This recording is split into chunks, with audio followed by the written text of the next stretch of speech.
Check, check, check.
Good afternoon, everyone, and welcome to opening day of our 100th season here at Tampa Bay Downs. A 9-race card to kick off the season. Our main track is fast, the turf is firm. We'll have scratches and changes coming up in a few moments. But first, we ask you to please rise and remove your caps for the playing of our national anthem.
And thank you, everyone. Once again, a pleasant good afternoon to you all, and welcome to day number 1 of our season here at Tampa Bay Downs. A Wednesday of action set to go in 33 minutes. The main track is fast. The turf is firm. The rail at 22 feet for today's card as we get set to kick off our 100th season of live racing. We'll have lots of special events going on all throughout the year. We hope you'll make plans to join us throughout. If you have your programs handy, let's go over today's overweights, scratches, and changes. Starting in today's first race, race 1 kicks off that early pick 5. In today's first, scratch number 6, Tortuga Island. Number 6, Tortuga Island is scratch. Scratch number 6, Tortuga Island out of the first race. Race 1, scratch number 6, Tortuga Island. Race number 2 starts the early pick 4. There's 4 scratches in here. Scratch number 1, Padrino's Gold. Number 1, Padrino's Gold is scratched. Scratch number 3, Freud's Fancy. Number 3, Freud's Fancy is out. Scratch number 9, Little Temptation. Number 9, Little Temptation is scratched. And scratch number 14, Answer the Call. Again, the scratches in race 2, scratch 1, 3, 9, and 14. Do take note the 13 does draw in and will run. Number 13 will run in today's second race. Race number 3 starts our middle pick 4. Scratch both of the also eligible runners, numbers 13 and 14. Race 3, scratch number 13, Nice and Good, and scratch number 14, Paxton. Scratch the AEs in today's third race. Race number 4, a jockey overweight on the number 9, Precious Cat, plus 1 pound. Plus 1 on the number 9, Precious Cat in today's fourth race. Race 4 starts the ultimate 6. Jockey change to be announced on the number 11, Skinny Mini. Again, a rider change to be announced. As soon as we get that rider change, we will let you know. Rider change TBA for the number 11, Skinny Mini. And scratch both of the also eligible runners, 13 and 14. Numbers 13 and 14 are both scratched out of today's fourth race. Race number 5, our first turf race of the season. We'll also start the late pick 5. Couple of scratches in here. Scratch number 7, Sunday Tiff. Number 7, Sunday Tiff is out. And scratch number 12, Cheerful Trout. Scratch 7 and 12 out of today's fifth race. Do take note the number 11, Tinkatu, does draw in and will run. Number 11 will run, so we will have the full field of 10 in the fifth race to kick off the late pick 5. Race number 6 begins our late pick 4. Scratch of the number 9, Bettering. Number 9, Bettering is out. Scratch number 9, Bettering. Jockey change on the number 11, Test Pilot. Make the rider Jose Ferrer. Jose Ferrer rides number 11, Test Pilot in today's sixth race. Again, race 6 starts the late pick 4. Race number 7 at a mile on the turf. Out of that chute, scratch number 2, Yankee Dollar. Number 2, Yankee Dollar is out. Scratch the 2. Also scratch both the also eligibles, 11 and 12. So scratch 2, 11, and 12 out of today's 7th race. Number 2, Yankee Dollar. Number 11, Mimi Willie. And number 12, She Fled the Scene are all scratched out of the 7th. Today's 8th race, scratch number 9, Riding a Dream. Number 9, Riding a Dream is out. Scratch number 9 out of today's 8th race. Race 8, scratch number 9. Our 9th and final race, scratch number 3, Recycle. Number 3, Recycle is out. Scratch the 3. Scratch number 11, Triple Pass, the main track only. Number 11 is scratched. Scratch number 13, Goose Hunter. Number 13, Goose Hunter is out. And scratch number 14, Batuta de Oro. So race number 9, scratch 3, 11, 13, and 14. The 12, Mackenzie's Nova, will draw in and run off the also eligible list.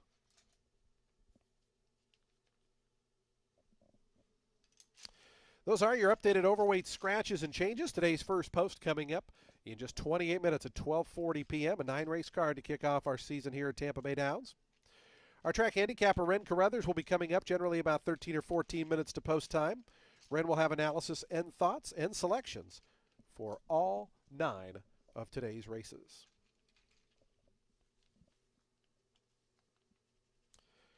Again, lots going on here at the track both today and throughout the racing season.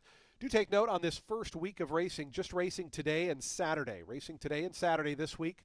Fridays will be added to the mix next week. The day after Thanksgiving, we will have racing. And Sundays will complete our schedule starting the week before Christmas. So this first week, racing today and Saturday. Next week, Wednesday, Friday, and Saturday. We are fast, we are firm, we are ready to kick off our 100th season of racing, and we're thrilled that you've chosen to join us here for opening day at Tampa Bay Downs. Good luck today.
Attention race fans, we do have the late rider change to be announced for race 4.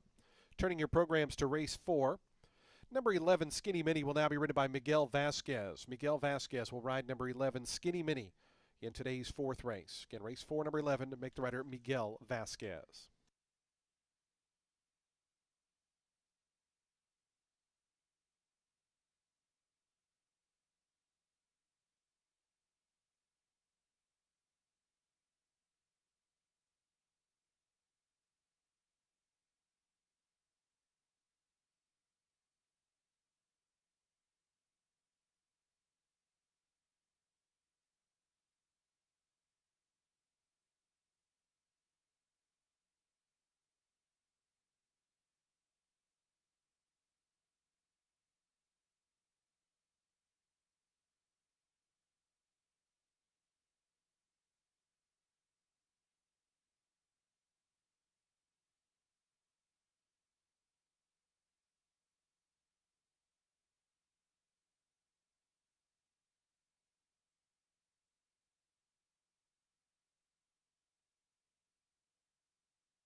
Fans, we have a late change being announced for the first time in today's 8th race.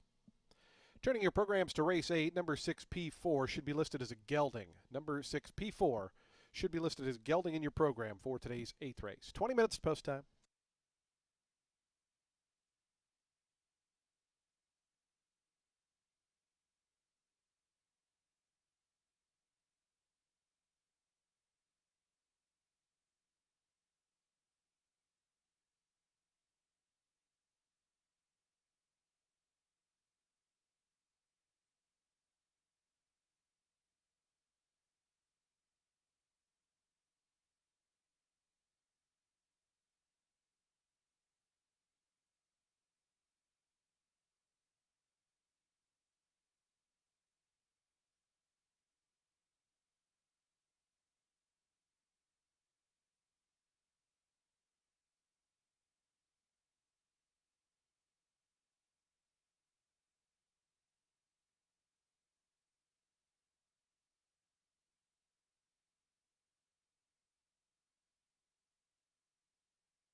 The horses stepping onto the track, postbrating for today's first race as we get to kick off day number 1 of our season here at Tampa Bay Downs.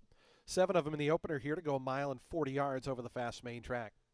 It's a $10,000 claiming event for fillies and mares, 3-year-olds and upward.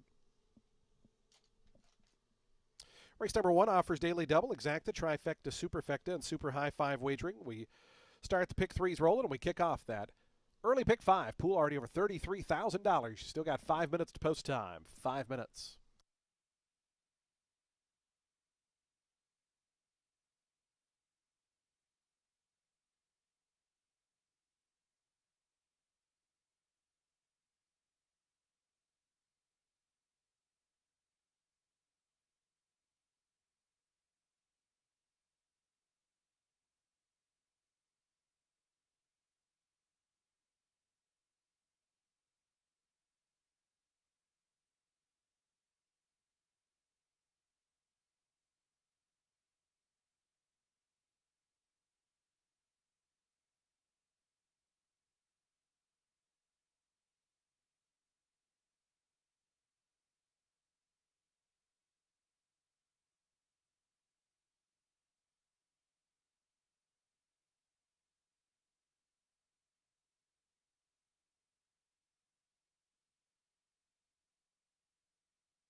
Two minutes to post time. Today's first race, the early pick 5. That pool now over $40,000. You got 2 minutes to get involved. 2 minutes to post time.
The horses are now approaching the starting gate. We're just 1 minute from post time. 1 minute to the opener here at Tampa Bay Downs.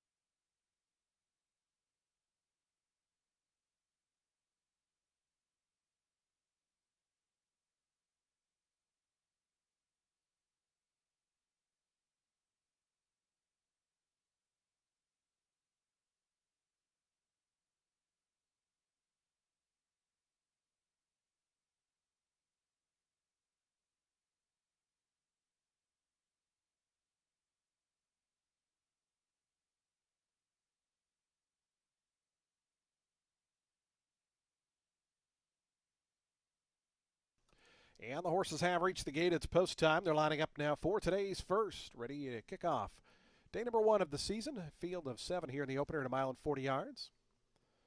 Fast main track, firm turf course here today. A beautiful afternoon for racing as we get set to kick off the first of our pick fives today. 87,000 plus in the pool.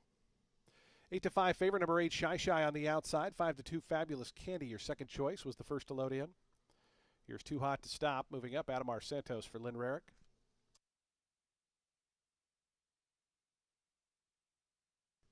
Sing Scat coming up.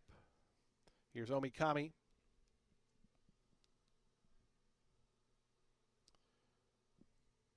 Crosati moving forward. Final 2 to load. Pole of Trouble and Shy will be all set to kick off. Day number 1 of the season. Start of our 100th season of racing. As the great Richard Grunder would say, let's make some memories. They're in the gate.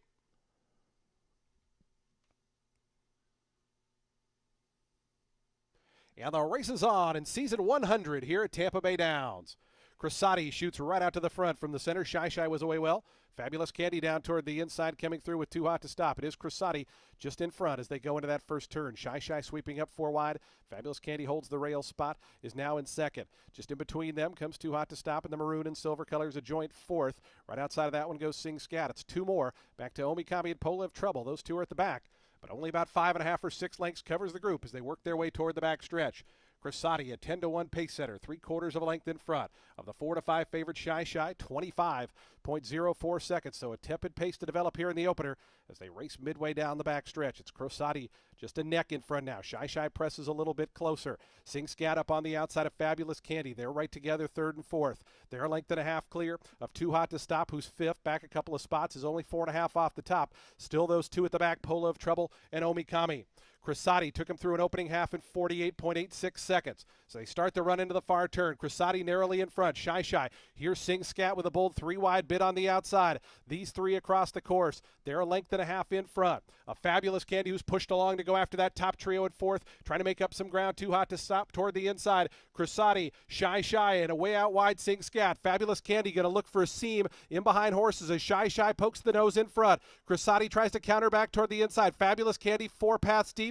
Up the fence comes Too Hot to Stop. Final furlong, and here comes Fabulous Candy to take the lead. Fabulous Candy by the 16th pole. Shy up the inside, Too Hot to Stop, but Fabulous Candy and Samuel Marin, defending riding champ, wins the opener by about 6 in the end. Shy was second, third, Too Hot to Stop. Fourth was very close there, Sing Scat or Crosati.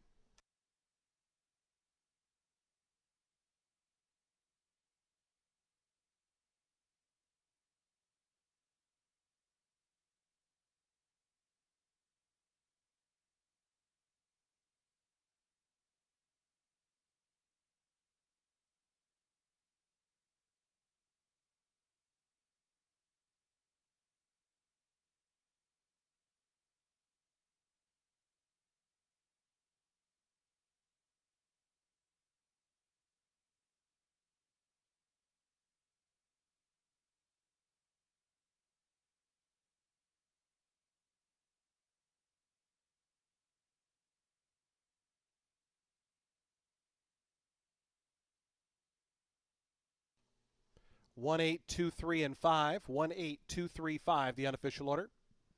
Final time 140.07 seconds.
Results are now official. $7.80 on the win for Fabulous Candy.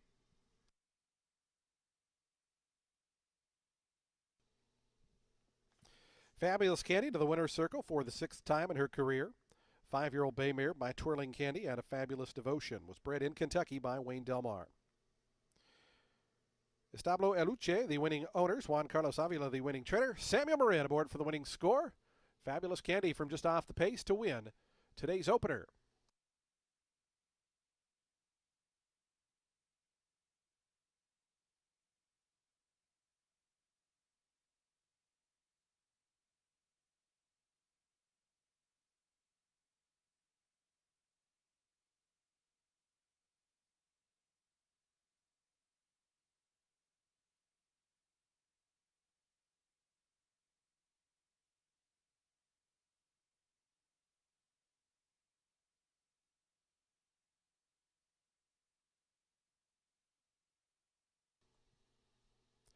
The exact $6.80, trifecta $11.90.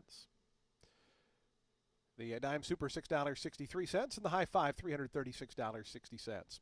Folks, do take note of a new promotion here at Tampa Bay Downs this season. If you're playing show wagers on track, you receive just a 10% takeout on your show bets. So there will be a slightly higher price notated to the right side in yellow there. Again, if you're playing with us on track, your show prices go down to 10% takeout, so you can see a 20-cent difference for the winner and third place finisher, and a 10-cent difference for the 8-horse there. Today's second race is coming up next. We'll start the early pick 4 in race 2. We're at 6.5 furlongs, fillies and mares once again. Scratch numbers 1, 3, 9, and 14. 1, 3, 9, and 14 are all scratched. The 13 does draw in and will run. Number 13, Shoop, there it is, will race off the also eligible list. So we'll have a field of 10 set to go here. Race 2 in the early pick 4, 23 minutes.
Did have a claim in today's first race. Number 8, Shy Shy, was claimed. Goes to owner Ralph Evans. Trainer Kathleen O'Connell. Kathleen O'Connell claims the number 8 out of today's first.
Race 2 is going to kick off that early pick 4, and it's with an 8-claimer for fillies and mares 3 years old and up, which have never won 3 races. They're going to be going 6.5 furlongs on the main track. The number 11 Queen Atlas is in for Juan Arriagada, who's getting back to the dirt with her, as well as cutting back in distance. This is a move at which he's been very successful.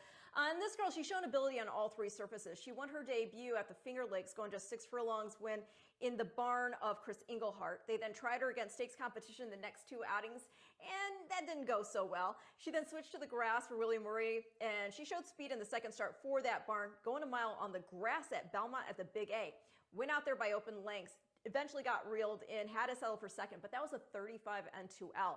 They then tried, again, next start, also off a layoff, but she had the far outside post, had a bad start, pressed, folded. She then dropped in for that 62.50 N2L at Presque Isle, going the mile 70 on the synthetic, and she won after opening up by like 10 lengths. They did whittle down that victory to a length and a half, but still impressive.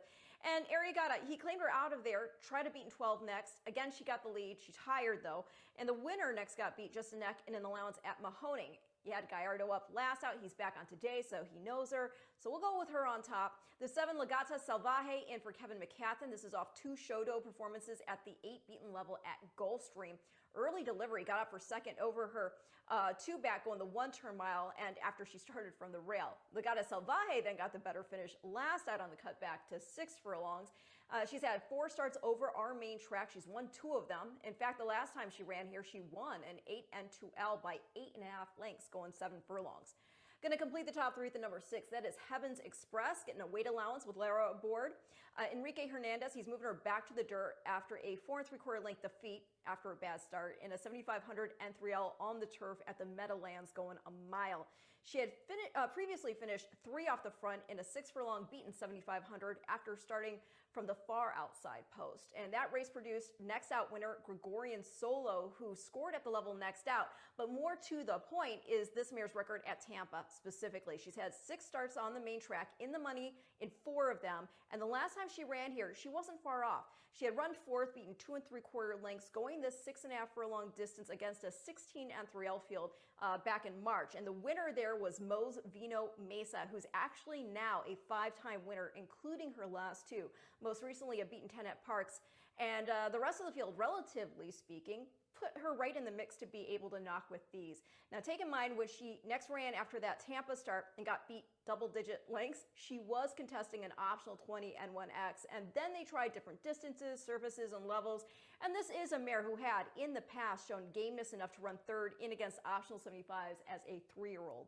So I'm going to go 11-7-6 in race 2, which again kicks off our early pick 4.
The horses onto the track, post parading for today's second race. Start of the early pick 4 here. We're at 6.5 furlongs, an $8,000 claiming event for fillies and mares, 3-year-olds and upward. Scratch numbers 1, 3, 9, and 14. 1, 3, 9, and 14 are all scratched. Do take note the number 13, Shoop, there it is, does draw in and will run off the also eligible list. So we'll have a field of 10 set to go here. Race 2 offers daily double, exacta, trifecta, superfecta, pick 3, super high 5. We start the early pick 4. Pool already over 14,000. You still got 6 minutes to post time.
Just 2 minutes to post time. Today's second race, our early pick 4, begins in 2 minutes. 2 minutes to post time for the early pick 4. Pool about to jump over 20,000. Still got 2 minutes to post time.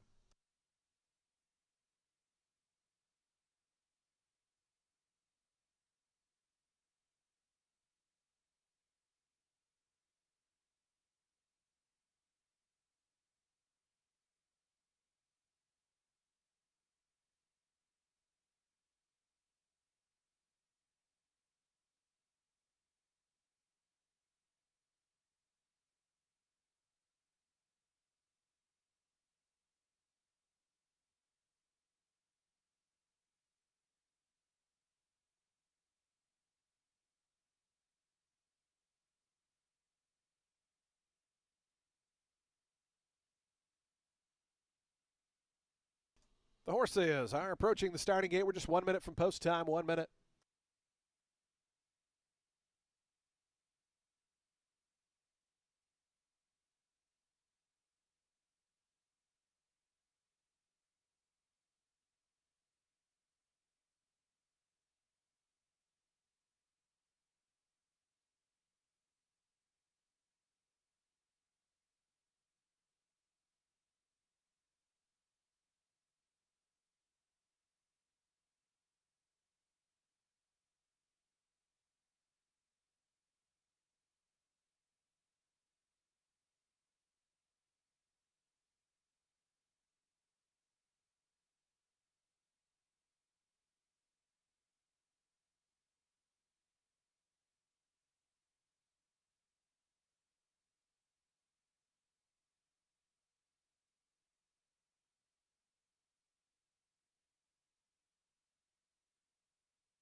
The horses have reached the gate. It's post time. They're lining up now for today's second.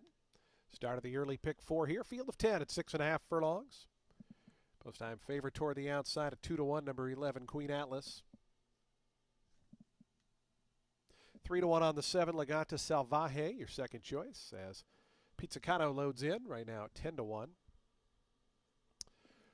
Early delivery, apprentice Johannes Arangoren, looking for career win number 1 here in the States. Joys of Summer, Lizzie Baby will be the next 2. And the final pair will be Heaven's Express and Shoop. There it is. Actually, Legata Salvaje also still in behind, so 3 left to load. Heaven's Express coming up. Legata Salvaje and Shoop. There it is. We'll be all set to go.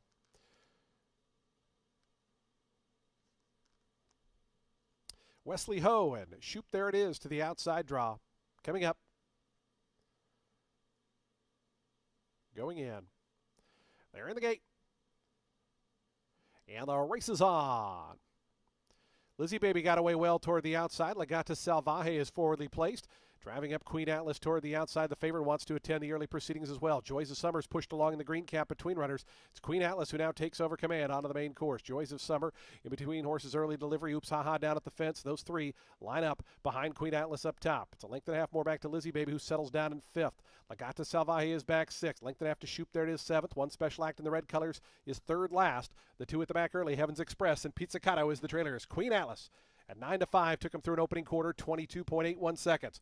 Strolls to the fire turn at 2.5, 3-length lead now. Joys of Summer, oops, haha, they're 2nd and 3rd. Dropping back a touch there, early deliveries back 4th. Lizzie Baby trying to move around her. Legata Salvaje is trying to lift, is 6th right now, gearing toward the outside as Queen Atlas leads him around to the quarter pole. Oops, haha, trying to dig into that leads, got within 2.5 after a 45.96 second opening half mile. Queen Atlas to the top of the stretch. The lead is 2. Oops, haha, Lizzie Baby, early delivery still battling on toward the inside. Legata Salvaje right down the center of the course. Queen Atlas's lead is short-lived and it is gone now. Down the outside, Lizzie Baby. Legata Salvaje. Late run from Shoop. There it is as well. Legata Salvaje up on the outside of Lizzie Baby. These are the 2. Legata Salvaje and Lizzie Baby. Legata Salvaje got the win. Lizzie Baby was 2nd. 3rd, I believe, Shoop. There it is over Oops Haha. It is a photo.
118.53 the final time.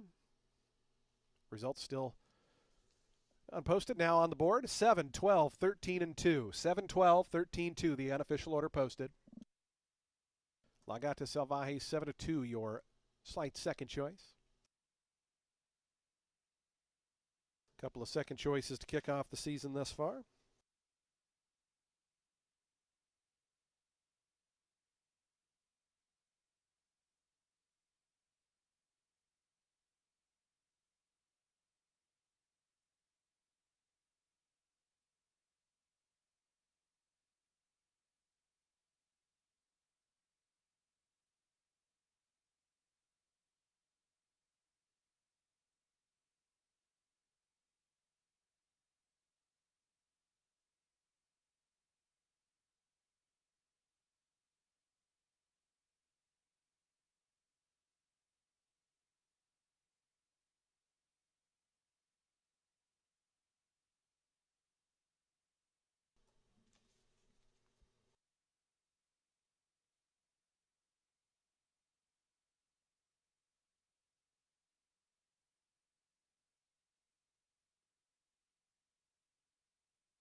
Results are official. $9.80 on the win for Lagata Salvaje.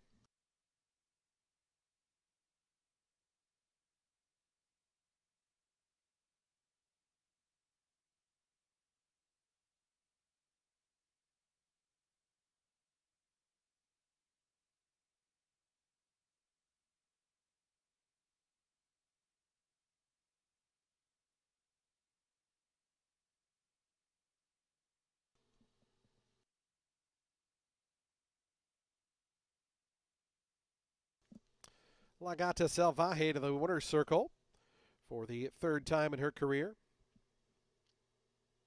3-year-old Bay Filly by Courageous Cat out of Lornette was bred in New York by Barry Ostrager. Candido Vargas, the winning owner. Kevin McCathan, the winning trainer. Adamar Santos, aboard for the winning ride. Lagata Salvaje, $9.80 mutual winner here of today's second race.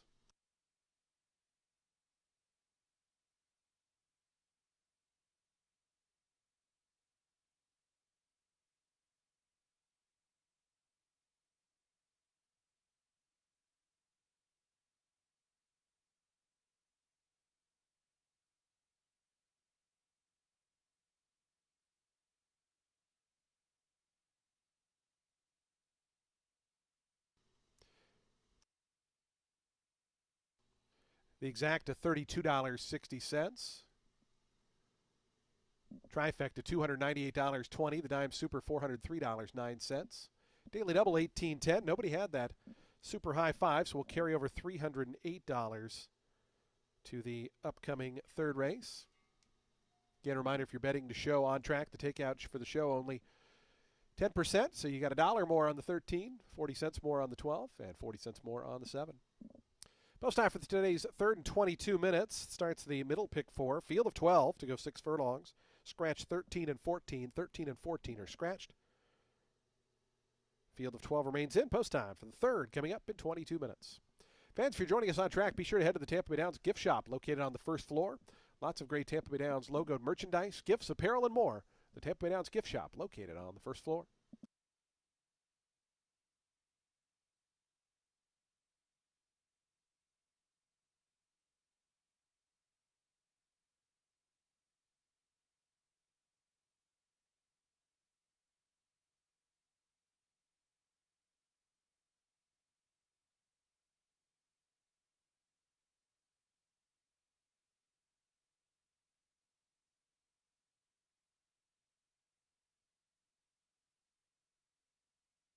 There was a claim in today's second race. Number 11, Queen Atlas, was claimed. Goes to owner Frank Haveman. Trainer Chelsea Moisey. Chelsea Moisey claims the 11.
Our next pick four starts here in race 3. It's an 8-claimer for 3-year-olds and up, which have never won 2 races. They'll be sprinting 6 furlongs on the main track. The number 6 Article, I find him intriguing, has only had 3 dirt starts. That was at the beginning of his career, and I know he wasn't great in them, but to the horse's defense, he originally debuted this spring in a 1-turn mile maiden 40 at Churchill. He was figuring things out. He got claimed out of there by Linda Rice. Had a bad start he could not overcome in that main 50, going 2 turns for the first time.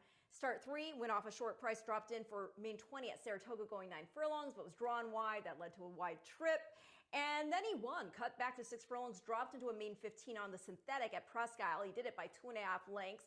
Got claimed by Gucciardo out of there and has been contesting N2Ls there since, but just one more time at a sprint. And that was back in September. He ran 4th. I know it was a 4-horse field, but, you know, he was a 4.5 off the winner. There was a next out winner with the runner-up Chubb's Rocket next scoring at the level there. But bottom line, the times he's gotten to sprint, he's come home in a solid final quarter time. The question is if he can recreate that here on the main track. That pedigree certainly reflects dirt.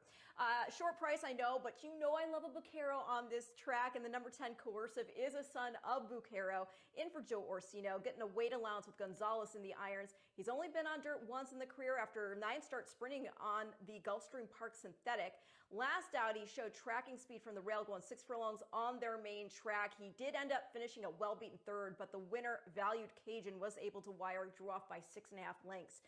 Going to complete the top 3 at the number 1. That is Blue Marble, in for Pat McBurney. I know he wasn't great last out, beating 11.5 and a 12.5 N2L, going the mile at Laurel. Was drawn to the far outside. Now, prior to that, he'd gotten, he had lost by a head, going 8.5 against beaten 7500s. The winner there, King Freud, was exiting a runner-up finish in that same 6-furlong sprint at the level as Blue Marble.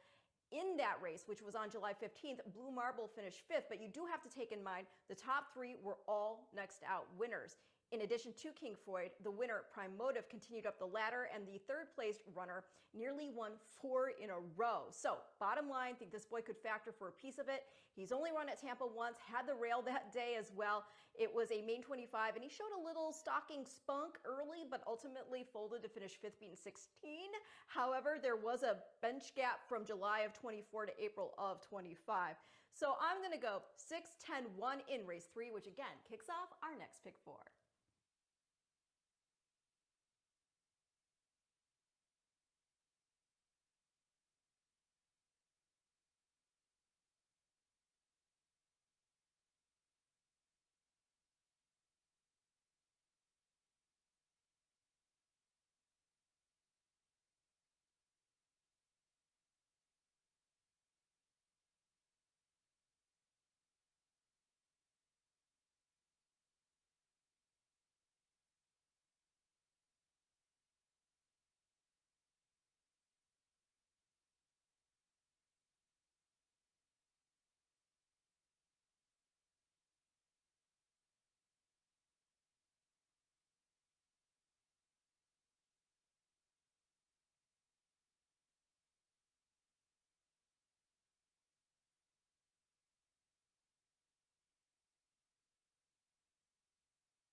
The horse is onto the track post-spurting for today's third race. We start our special middle pick four here.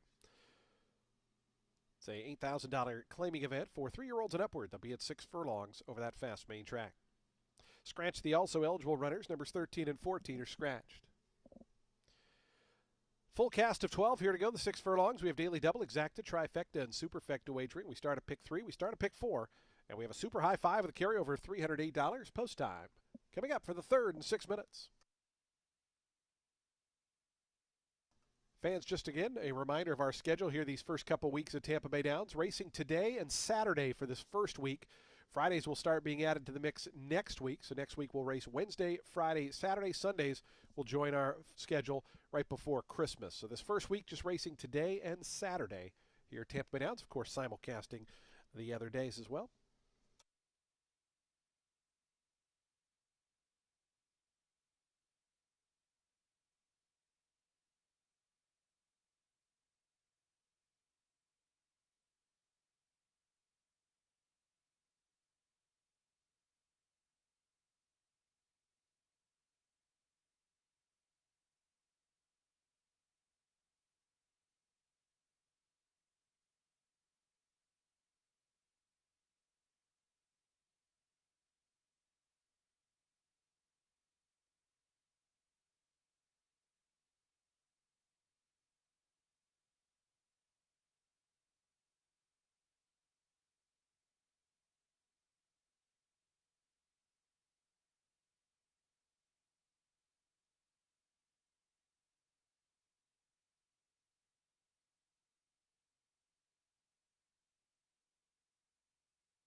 Two minutes to post time. Today's third race, the middle pick four, starts in just 2 minutes. 2 minutes to post.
The horses are now approaching the starting gate. Today's third race, 1 minute away.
The horses have reached the gate. It's post time. They're lining up now for today's third.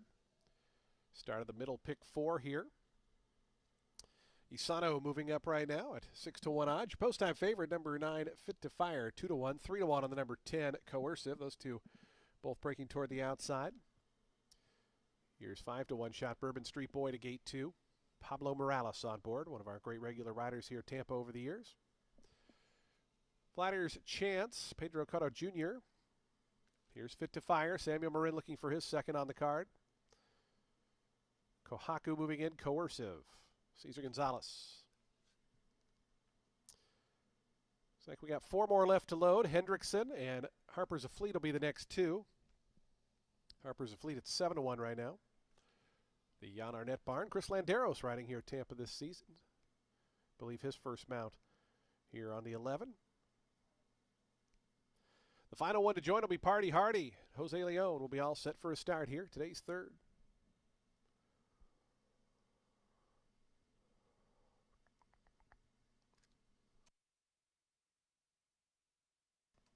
Party Hardy to complete the lineup of 12.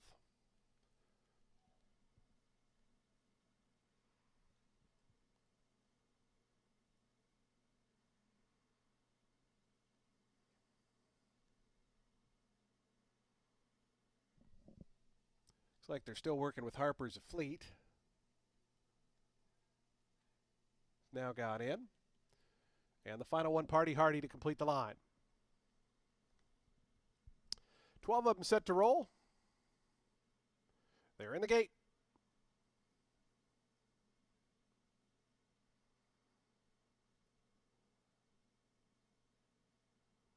And the race is on.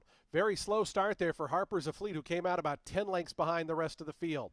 Bourbon Street Boy, Fit to Fire, and right between them, Awesome Fantasy. Those 3 across the course early, and Coercive wants to join them up from the outside in the red and blue stripes. Those are the top 4 through that first furlong. It's a length and a half more. Back to Isano.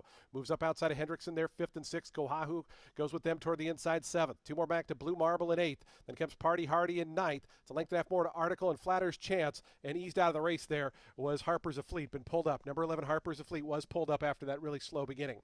22.39 seconds for the opening quarter mile. Awesome Fantasy between horses. Bourbon Street Boy down at the fence. Fit to Fire 3 deep as those 3 across the course by the 5/16 pull. Just in behind them, Coercive. Asano in the house orange colors, 5th, and only 2 off the top. Those top 5 clustered as they come to the top of the stretch. Fit to Fire up on the outside of Awesome Fantasy. Those 2 into the lane. Isano swings out to the extreme outside. In behind that, Coercive. Bourbon Street Boy still battling down toward the inside. On the outside, here comes Isano coming up to grab the lead from Fit to Fire. Awesome Fantasy. Those two battle on. Isano has the lead by the 16th pole. Fit to Fire trying to stick with that one, but it's Isano and Antonio Gallardo to win it here.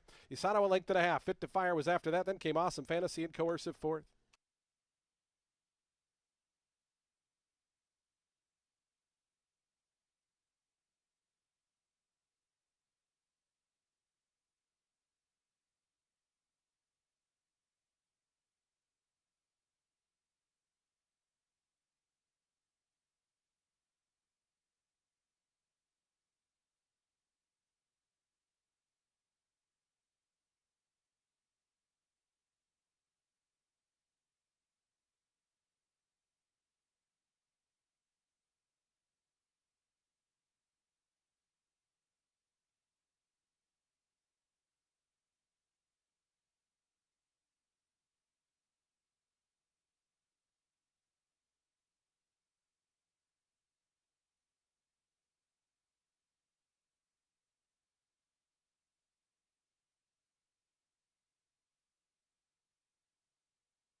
Seven, 9, 8, 10. 7, 9, 8, 10, the unofficial order. 6-1 winner. 7, 9, 8, 10, and 3. Number 3, Flatter's Chance, your 5th place finisher.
Results are official. $14.60 on the win. For Isano, official winner here. Career win number 2 for this 4-year-old bay gelding by Field Commission out of Banganara. Bred of Florida by Kelly Callahan. Justin Nixon, the winning owner and trainer. Antonio Gallardo aboard for the winning ride. Isano victorious here in today's 3rd.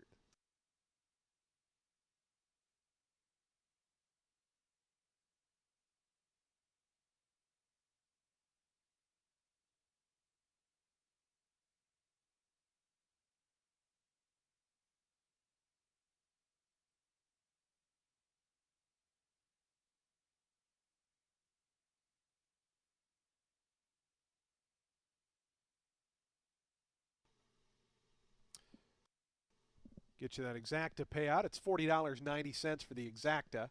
Trifecta, $162.35. The dime super, $89.64. Daily double, $35.10. The early pick, $364.80. Again, nobody had the super high five, $618.03. Again, that exacta for $1, $40.90. Just a reminder, our on-track show this year, you receive just a 10% takeout on your show bets on track, so that's why you'll see the higher payouts if you're making your show wagers on track. There on the yellow colors of the right side of the mutual payouts. Today's fourth race starts the Ultimate Six. We're 22 minutes away, 2:14. The post time. Scratch the also eligible runners, 13 and 14. Jockey change on the 11 Skinny Mini. Make the rider Miguel Vasquez. Number 9 Precious Cat is 1 pound over, +1 on the 9. Race number 4.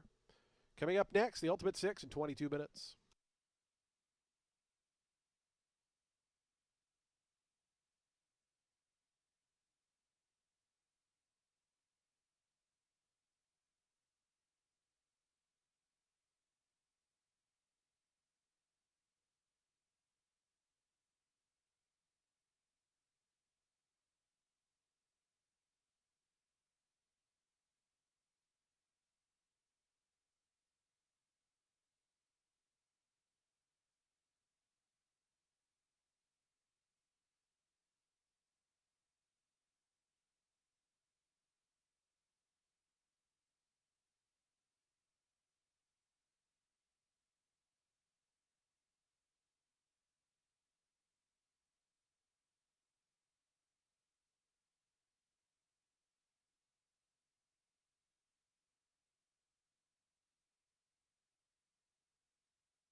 Race 4 kicks off the Ultimate Six, and it's a main 25 for, you knew I had to do it. Main 25 for 2-year-old fillies set at 5.5 furlongs on the main track. The number 2, Great Actress, is taking a big class drop after contesting main special weight and main optional 75s on the turf. Sacco tried blinkers the last 2 starts, and in that last outing, which was just at 6 furlongs, she was drawn to the far outside, had a wide trip, and that clearly took its toll. She still tried the whole way, was beaten 6 1/4 in the end. Think the dirt should be fine for her. Mendelssohn, he proved to be surface flexible, and don't forget he's a half-brother to Beholder, a half-brother to Into Mischief.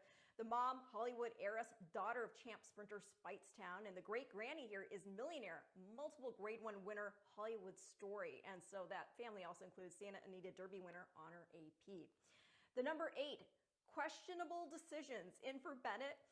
Second time blinkers, second time in for the claim. She had 2 starts earlier this year at the main special weight level at Gulfstream, debuted against the likes of Riley Tolley there, and there were 2 next out winners from that race, and Riley Tolley herself, she next ran 3rd in the Grade 1 spinaway and then ran her eyeballs out to lose by a nose in the Grade 1 Frisette.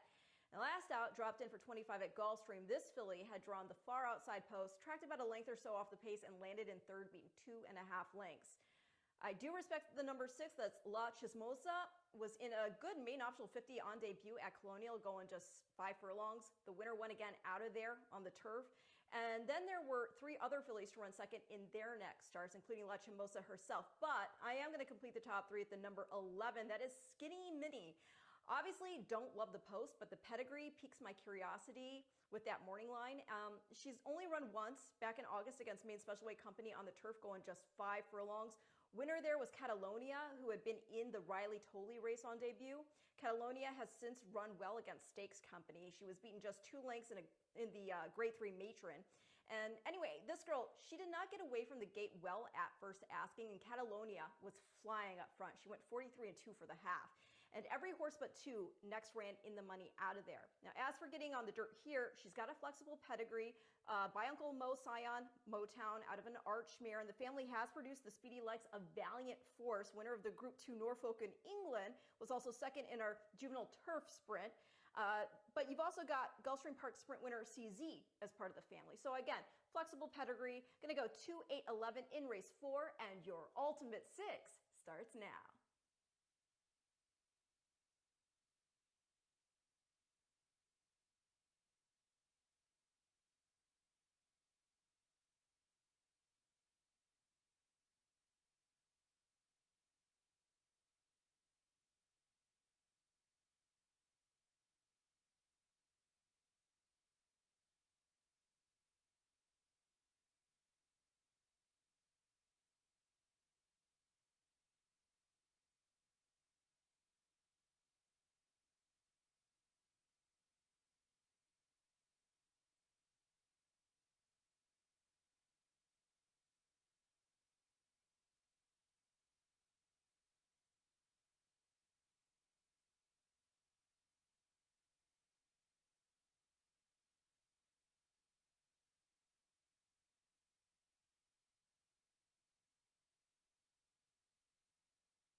The horses onto the track, postbrating for today's fourth race. We start the Ultimate Six, our 20-cent jackpot pick six wager.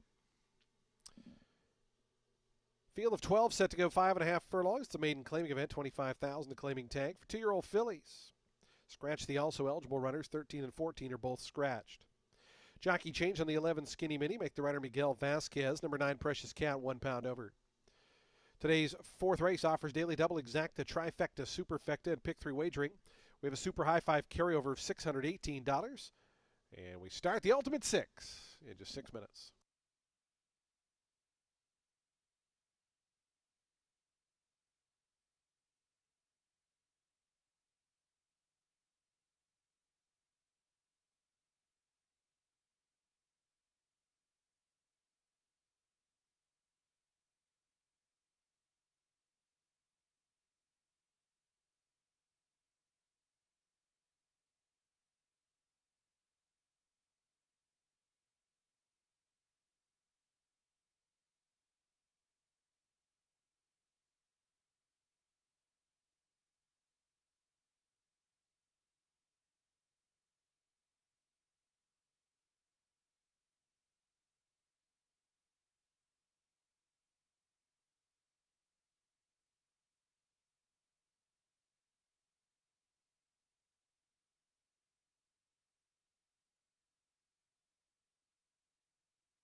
Two minutes to post time. 2 minutes to post time for today's fourth, the Ultimate Six in 2 minutes.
Approaching the starting gate, just 1 minute.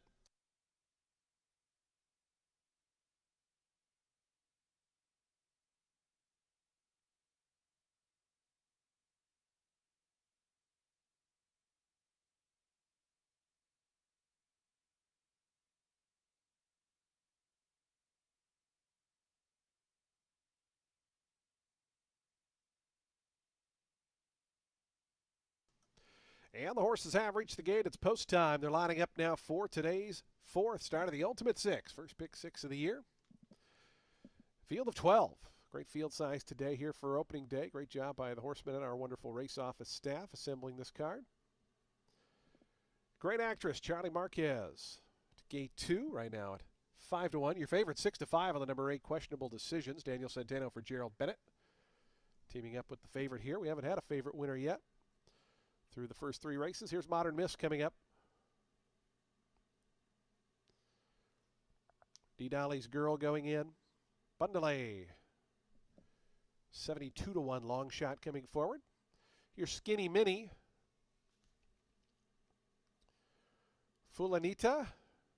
La Chismosa and La Esperanza going to be the final pair. Or final trio, I should say. Here's Fulanita. Skylar Spedabel going in. La Chismosa, La Esperanza. The final 2. We'll be all set for a start. The Ultimate Six. La Esperanza. Adamar Santos. Adamar's got a winner today. Goes in. They're in the gate.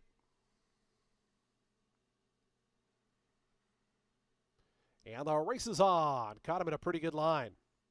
Fulanita in the center. La Chismosa's forwardly placed. Precious Cat toward the outside.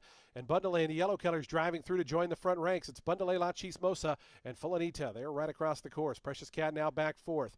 Mucho Macho ladies in and amongst horses with Modern Miss. Also right there in that second flight. Miss Trial Wind and Questionable Decisions. The favorite starting to loop up on the outside is right in that second firing line. It's 2 more then back to Great Actress as Mucho Macho lady falls back through the field. Another break of 2 to La Esperanza. And the 2 at the back, D. Dolly Girl and Skinny Mini.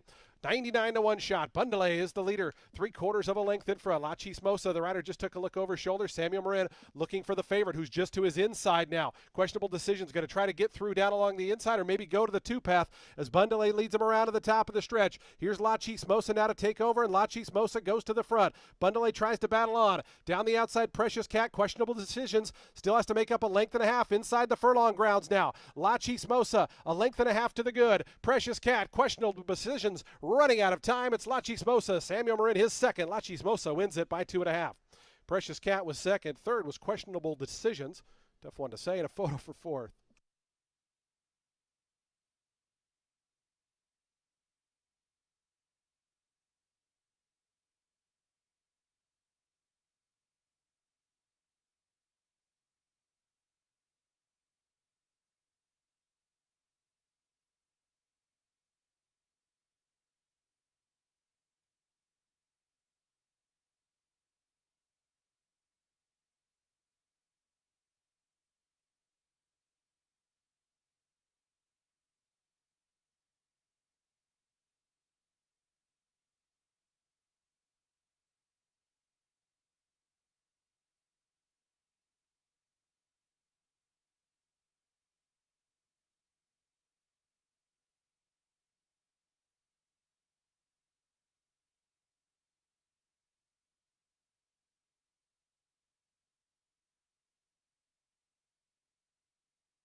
Six, 9, 8, 2, and 4. 6, 9, 8, 2, and 4. La Chismosa. Another second choice winner. We've had a few of those today. In fact, 3 of them. But no favorites. Second, number 9, Precious Cat, 11-1. Your 3-5 favorite. Questionable Decisions. Great Actress at 6-1 was fourth. Bundalay 99-1 was fifth. 104.63 the final time. Please hold all tickets.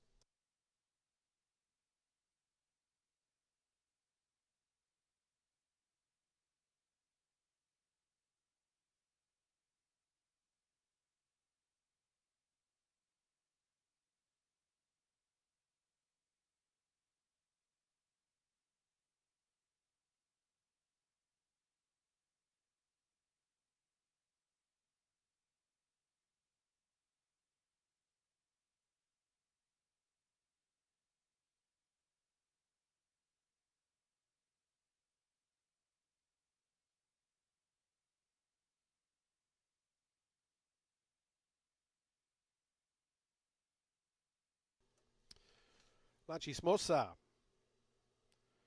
Winner in career start number 3 at odds of 4-1. 2-year-old Bay Filly by Win Win Win out of Silent Joy was bred in Florida by Brereton C. Jones. Amity Racing Stables, the winning owner. Jose Gallegos, the winning trainer. 2 on the day for Samuel Marin. La Chismosa. 4-1 winner. Results are now official. $10.40 for a $2 win ticket.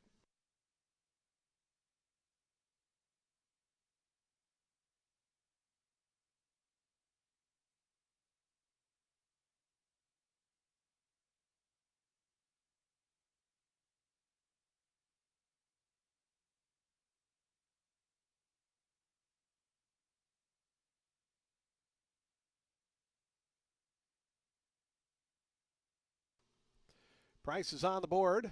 Get you that exact payout. 6 and 9 returns a nice $53.10. Trifecta $74.85. The dime super $40.39.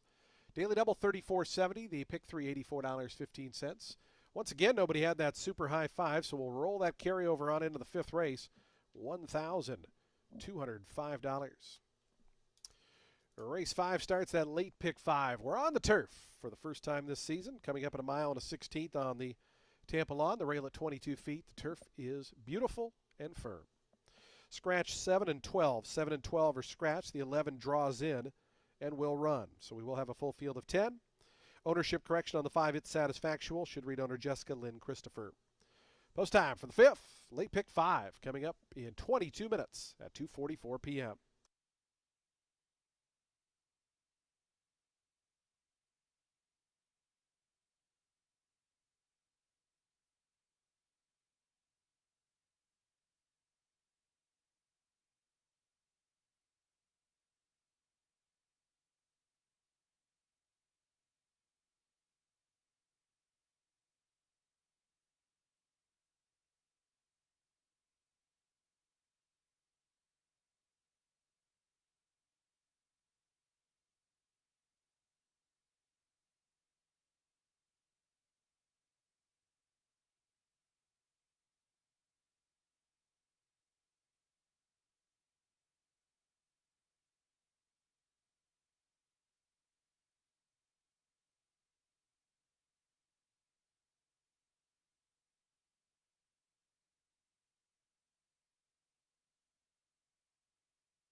Race 5 is going to kick off our late pick 5. It's a 16 claimer for fillies and mares, 3 years old and up, which have never won 2 races. They'll be going a mile and a 16th on the turf. The number 10, Dance on Air. Interesting.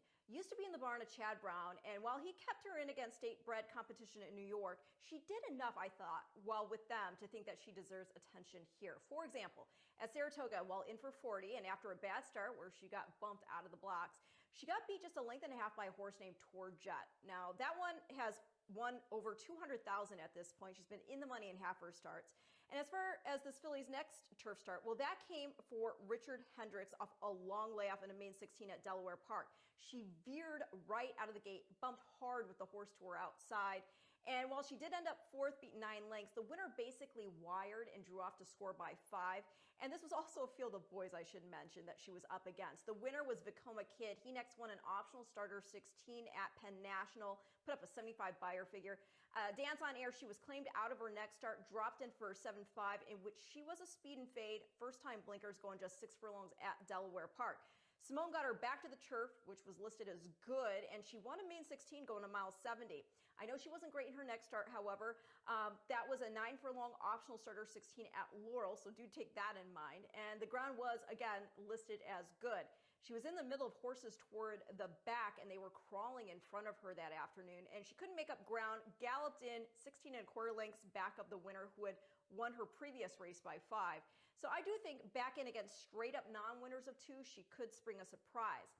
Next choice would be the number 4. That's A Great Date in for Jose Del Angelo. Has not run since showing up in that 17.5 N2L at Gulfstream Park. She was in there after scoring a maiden 17.5 by a head going 8.5 furlongs. Now, both of those races were meant for turf but had come off. They were run on the synthetic. The only time she's actually run on the grass was in April against a main special weight field at just 7.5 furlongs. She was making a first start since a dirt debut at Gulfstream the previous September. Now, A Great Date showed speed after a bit of a wonky start where she went right and collided with fillies who were drawing in. She then flashed foot and just tired late to finish 5th, beating 2 3/4 lengths. It was a nice field as well. The winner there was a Brad Cox firster named Yes It Is, who has now won 3 of 5 starts, including her last 2. Most recently, by the way, an optional 125 N2X on the dirt at Keeneland, in which she put up an 81 buyer figure. Also in the race was Super Willowa, who was 4th, and she has won her last 2 starts. She took a main special weight at Monmouth by 7 lengths and followed that up with an allowance score at Laurel, figures of 83 and 82 respectively. So yeah, as far as this girl goes, back on grass and fresh, I think she could be tough. I also do dig the Kathleen O'Connell charge, attending, who's drawn post 1. She used to actually be in the barn of D'Angelo. She's shown enough in her starts to think that she can stay close, still have kick left, just kind of need to forgive that last race. Start was not great, and it was pretty zippy up front, relatively speaking, for her. So it was hard to make up for the beginning. You got Sammy Marin aboard. And I will say, yes, the number 2, American Dreammaker, she does look very tough. She's got a very impressive resume, but I just don't know what to make of her on this drop in. So I'm going to go 10-4-1 in race 5, which again kicks off the late pick 5.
The horses onto the track postbraiding for today's fifth race, $16,000 claiming event. For fillies and mares, 3-year-olds and up, they'll be at a mile and a 16th over that firm Tampa turf.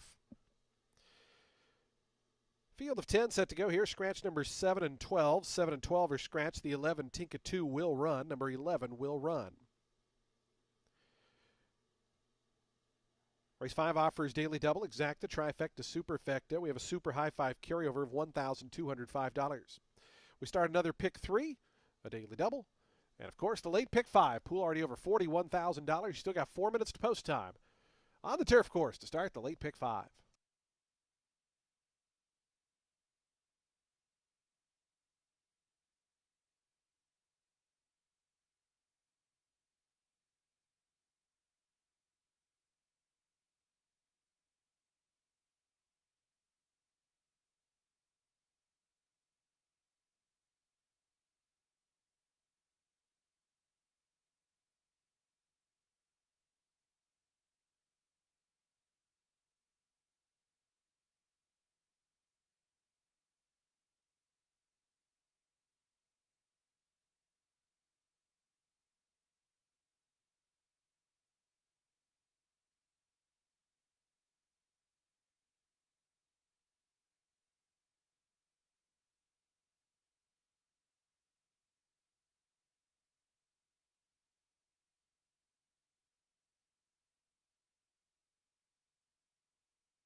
The horses making their way onto the turf course, just 2 minutes from post time. 2 minutes to the fifth and the late pick 5.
The horses are approaching the starting gate. We're just 1 minute away. Today's fifth race, late pick 5 in 1 minute.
And the horses have reached the gate. It's post time. They're lining up for today's fifth start of the late pick 5, our first turf race of the season over our beautiful lush lawn here at Tampa Bay Downs. Your 3-1 favorite, number 2, American Dreammaker, Carlos Rojas for Michelle Hemingway. Attending going to be one of the first to load. Right now, your second choice at 7-2. Late pick 5 pool, just about to jump over $70,000 here. Terry T has gone up. Here's Classical's Finale in the green silks, pink cap. My Gal in the MJM colors to gate 3.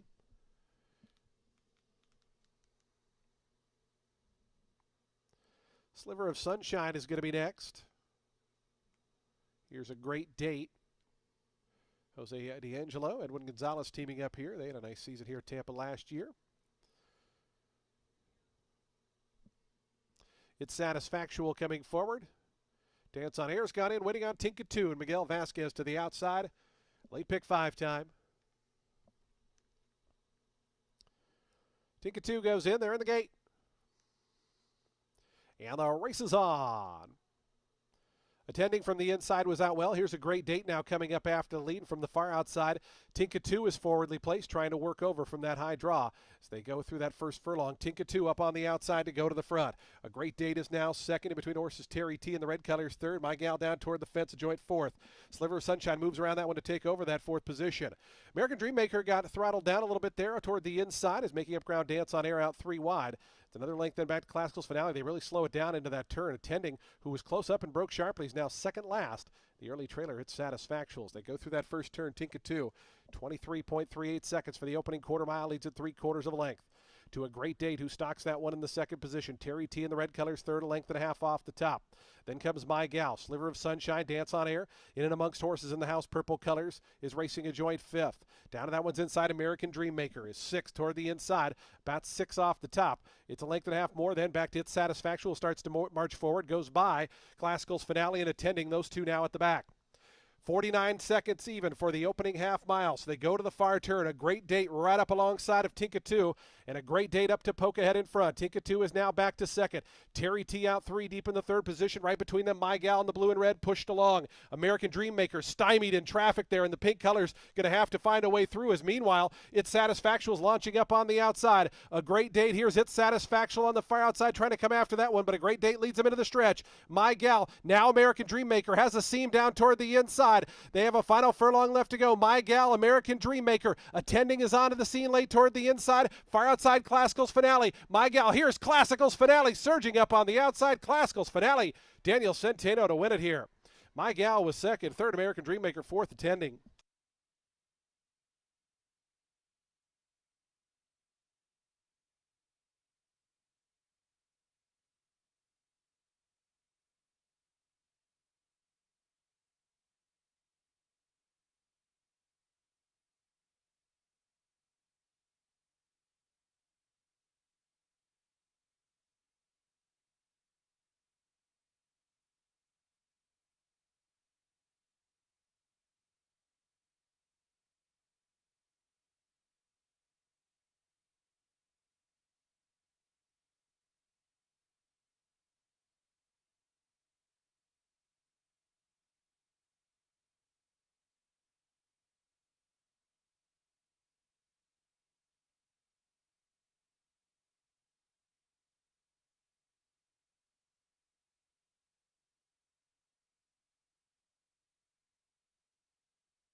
8-3-2-1 and 9. 8-3-2-1-9, the unofficial order. Final time 144.05.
Prices on the board. Results official. $20.80 on the win for Classical's finale.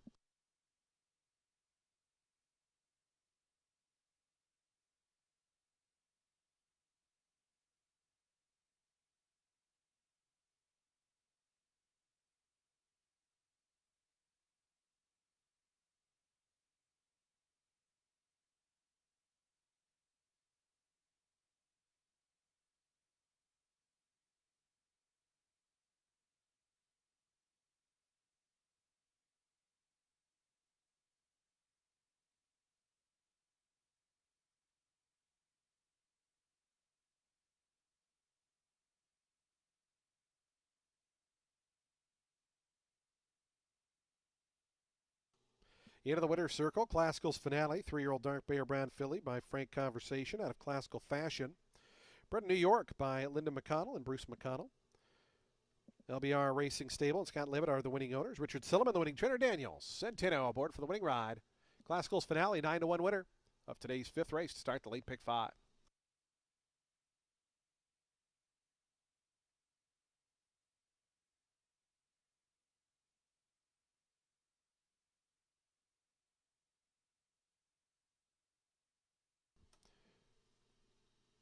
$20.80 on the win. The exacta $74.40. Trifecta $102.90. The dime super $61.02. Daily double $81. The pick 3 $124.40.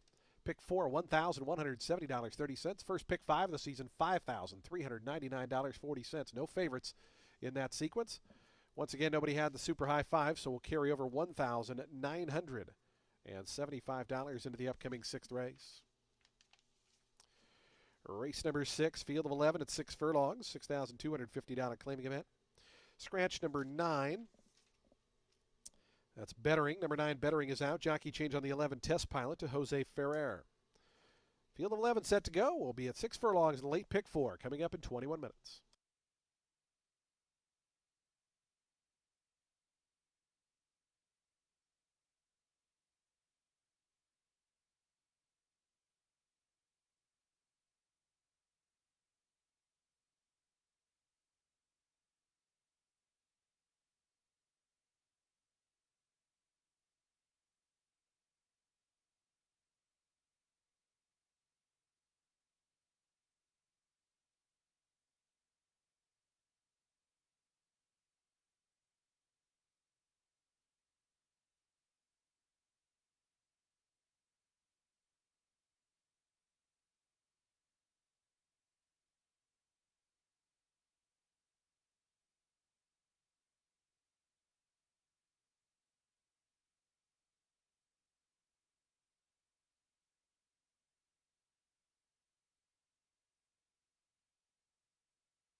Race 6 is going to start today as late pick 4. It's a 6250 claimer for 3-year-olds and up, set at 6 furlongs on the main track. I am a big fan of the number 5. That is Augur, who is in here for the Felicianos.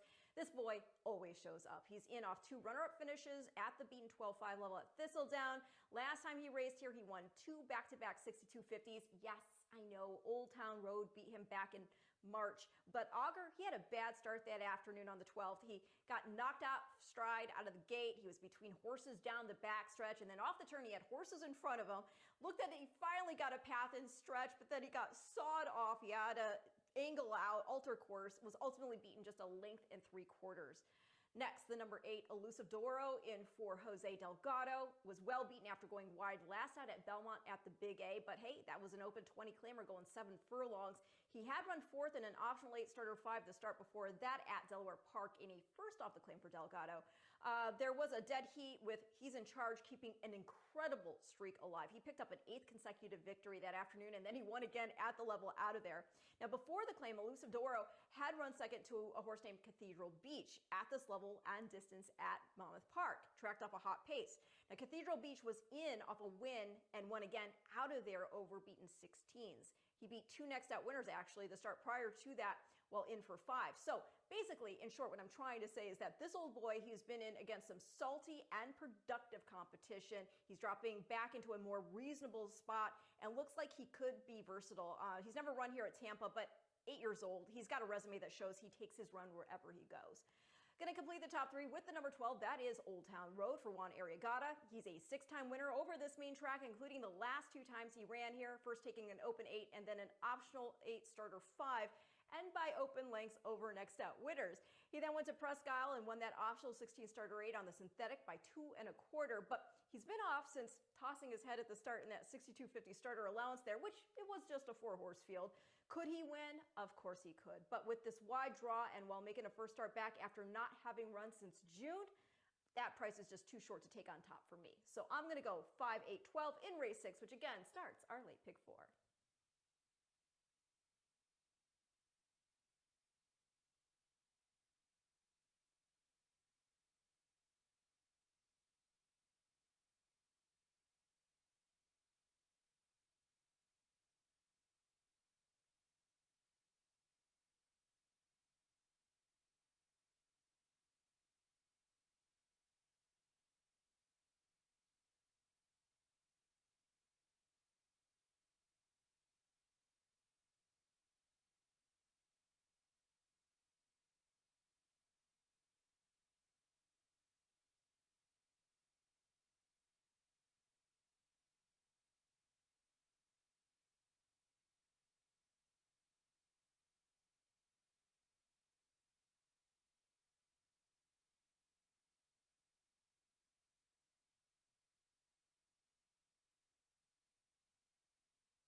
The horses on the track post sprinting for today's sixth race started a late pick four.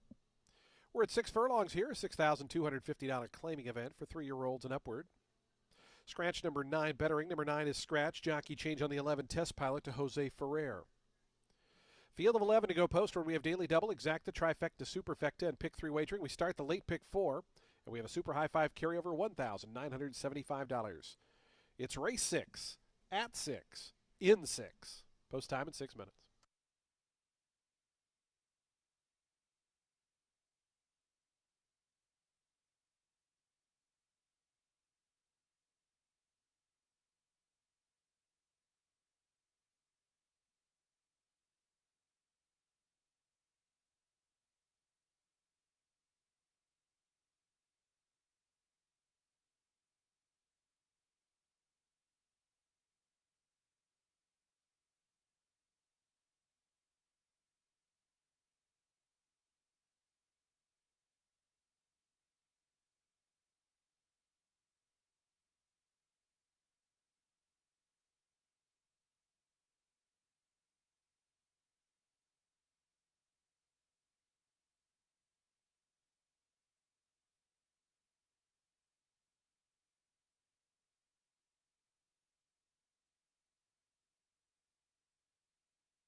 There's just 2 minutes to post time. Today's sixth race, the late pick 4 in 2 minutes.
The horses are now approaching the starting gate. Today's sixth race, the late pick 4, is coming up in just 1 minute.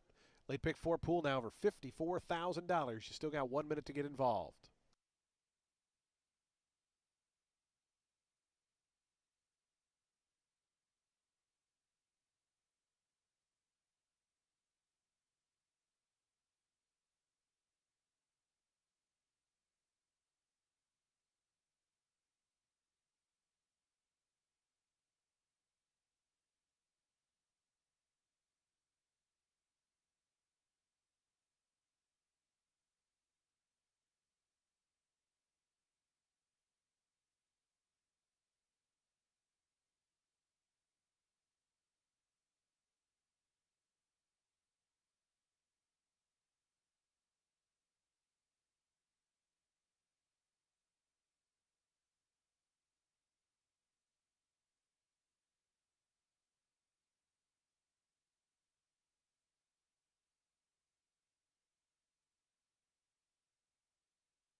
And the horses have reached the gate. It's post time. They're lining up now for today's sixth as we start the late pick 4 here on opening day.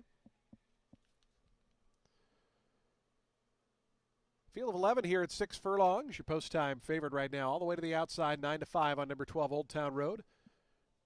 Just a half tick below that 2-1 morning line.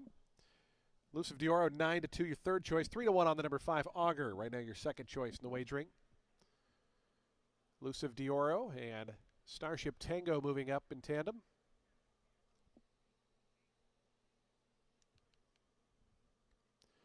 Star Canoe, Mithridates the next pair. Here's the 9-year-old Augur, Ricky Feliciano for Benny Feliciano. Test Pilot coming up.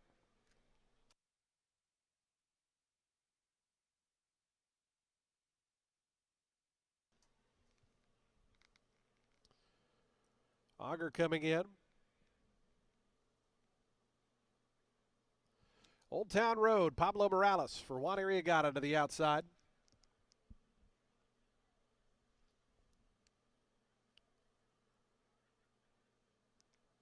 Old Town Road. Coming forward. Starter Eddie Boobles to send them on their way. 6 furlongs here. As Eddie moves around toward the front of the gate. And Old Town Road moves into stall 12. We'll be all set for a start. Old Town Road goes in. They're in the gate.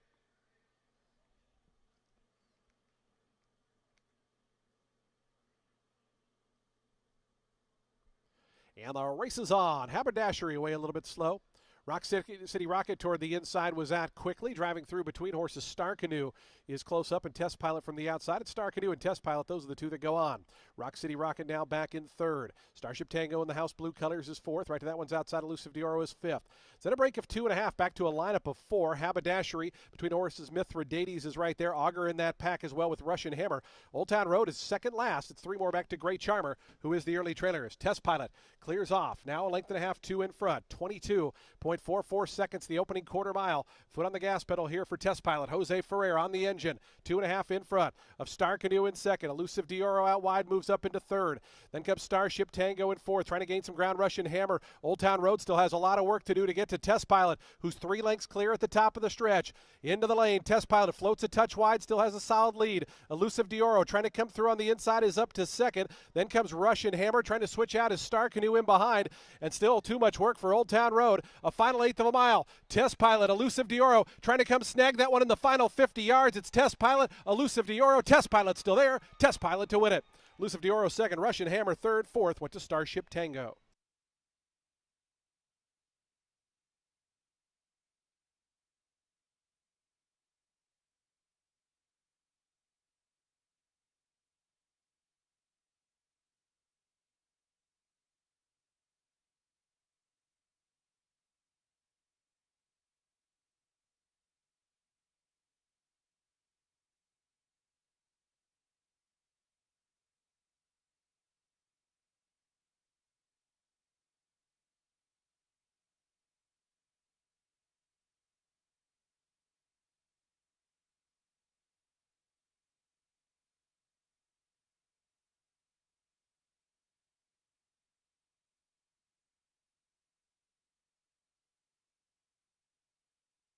110.45 the final time for the 6 furlongs. Test Pilot, your winner. Should say there is a photo.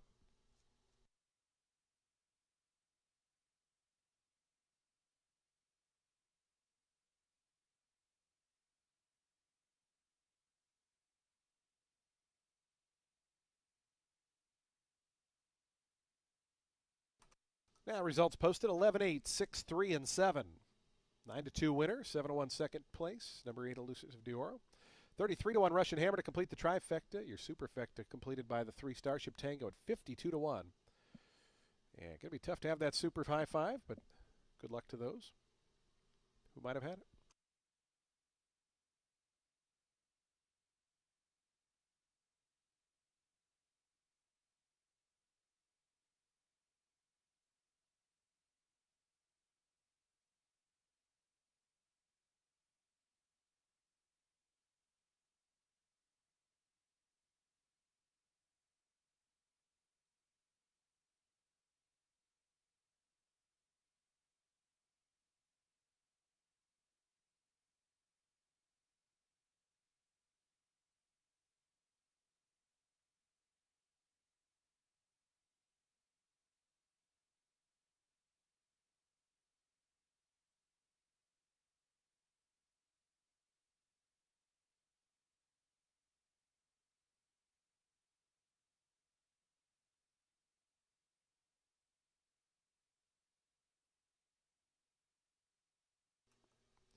Jose Ferrer and Test Pilot.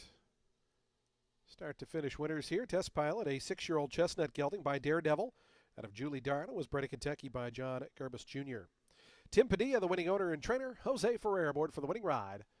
Test Pilot returns $11.60 for the win. Results are now official.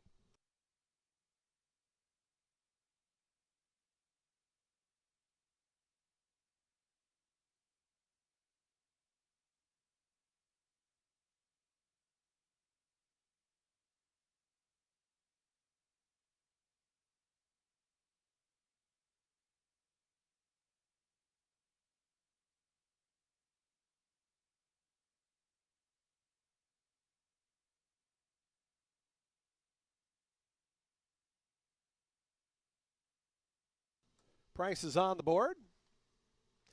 The Exacta, $61.50. Trifecta, $299.85. The Dime Super, $660.33.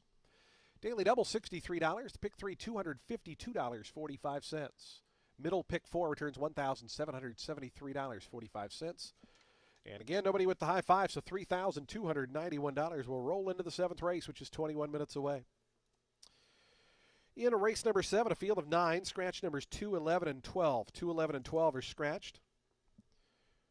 This race does start the final pick 3 on today's card. 20 minutes to post time for the 7th.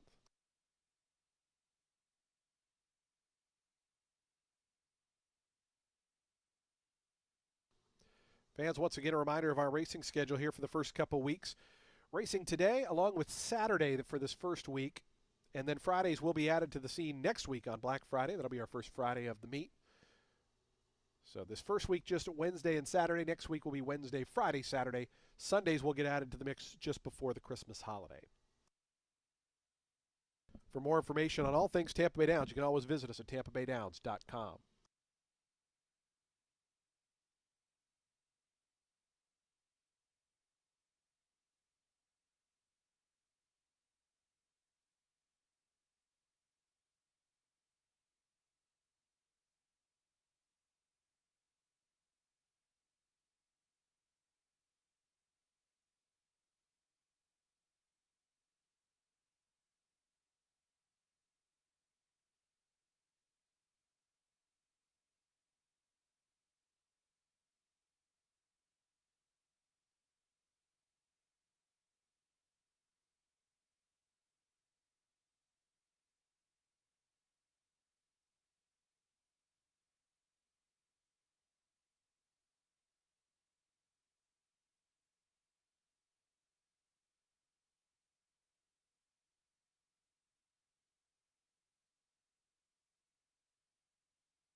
There were two claims in today's sixth race. Number 5, Auger, was claimed, goes to owner Stephen F. Cahill. Steve Cahill, the trainer. Number 12, Old Town Road, and a two-way shake goes to owner Stacy Posadas, trainer Pedro Posadas.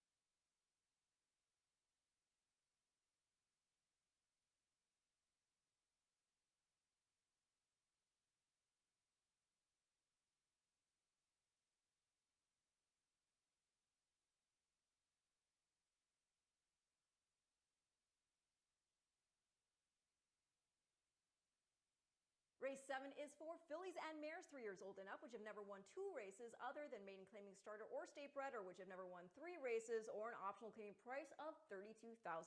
They're going to be going a mile on the turf.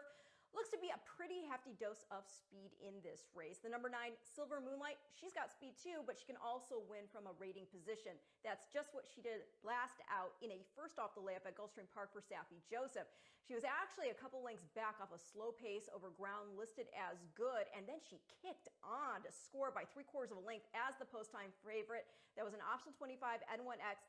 Nice performance. She stopped the clock in 1:33 and 65/100ths. And do consider that later on the card, there was an optional 50 starter 35 race with males. They went 1:34 and 76/100ths, and the winner was Kalik. That's a grade 2 winner at his best. But going back to her race, it did produce a pair of next out winners on top of it, including the runner-up Good, Better, Best, who next scored at the level in gate-to-wire fashion and put up an 81 buyer figure. Silver Moonlight, she did finish off the board in her lone Tampa try. However, she was beaten just 2 lengths, and this was also going 8.5 furlongs starting from the chute. Got out of the gate kind of wonky. She rated back, made a bid to range up as they headed for the turn for home, and once in stretch, brushed a bit with the horse to her inside. Couldn't change leads at that point. She got eclipsed, settled for 4th. The winner was a Chad Brown filly with Flavian Pratt aboard, who was taking a step down from Stakes Company. And the runner-up was a Godolphin homebred trained by Brendan Walsh. The third place runner, a quality multiple stakes place filly trained by Kathleen O'Connell. So consider the competition. Rugelach. Okay, yeah, she's got potent speed, but she's not lone speed here today, and she's drawn to the outside on top of it. Also, this is going to be her first race since running second in an optional 50 N1X at Del Mar, where she was a voided claim. Could she dig in for a piece? Yeah, but at better prices, let's go for some off-the-pace runners.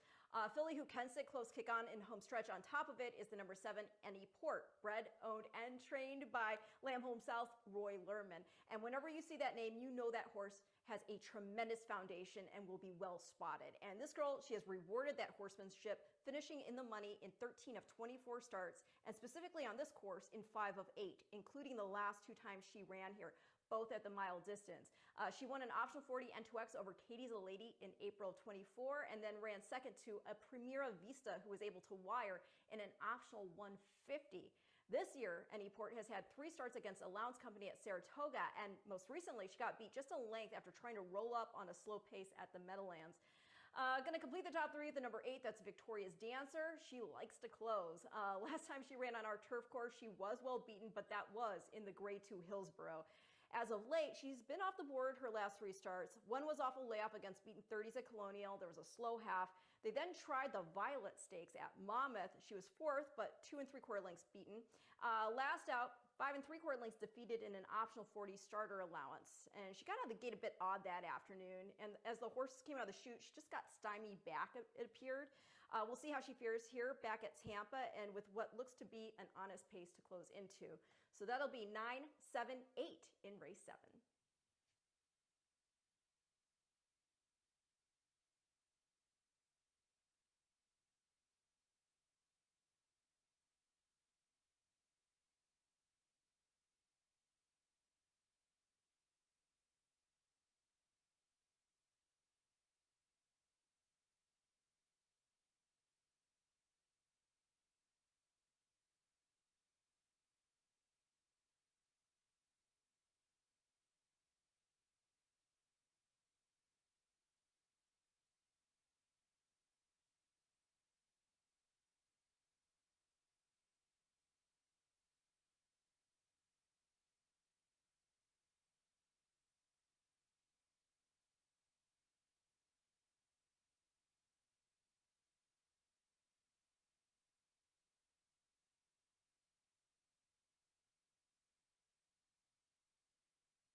The horse is on the track, post sprinting for today's seventh race. Race 7 starts the late pick 3. $32,000 allowance optional claiming event for fillies and mares, 3-year-olds. And upward, there'll be a mile on the turf course. The turf firm, the rail at 22 feet. Scratch numbers 2, 11, and 12. 2, 11, and 12 are scratched. Field of 9 remain in. Race 7 offers exacta, trifecta, superfecta. We have a super high five carryover of $3,291. Daily double and late pick 3 start in just 5 minutes. 5 minutes to post time.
Two minutes to post time. The horses making their way to the turf course. Just 2 minutes from post time. Today's seventh race, 2 minutes.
The horses are approaching the starting gate. Today's seventh race, just 1 minute away.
Approaching the gate.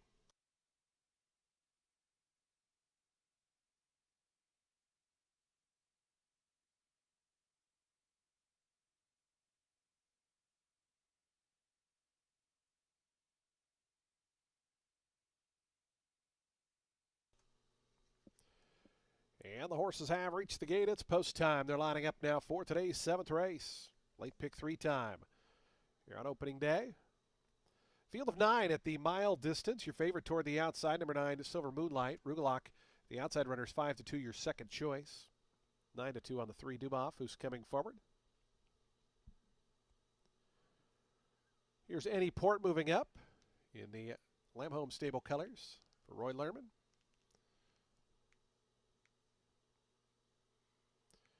Victoria's Dancer coming up.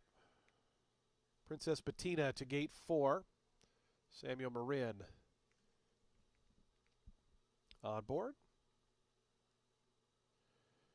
Here's Silver Moonlight. Still Thinking of You. Rugelach, the final pair, will be all set for a start. Today's 7th. On the Tampa turf here. Firm turf, rail at 22 feet. We've had gorgeous weather here this afternoon.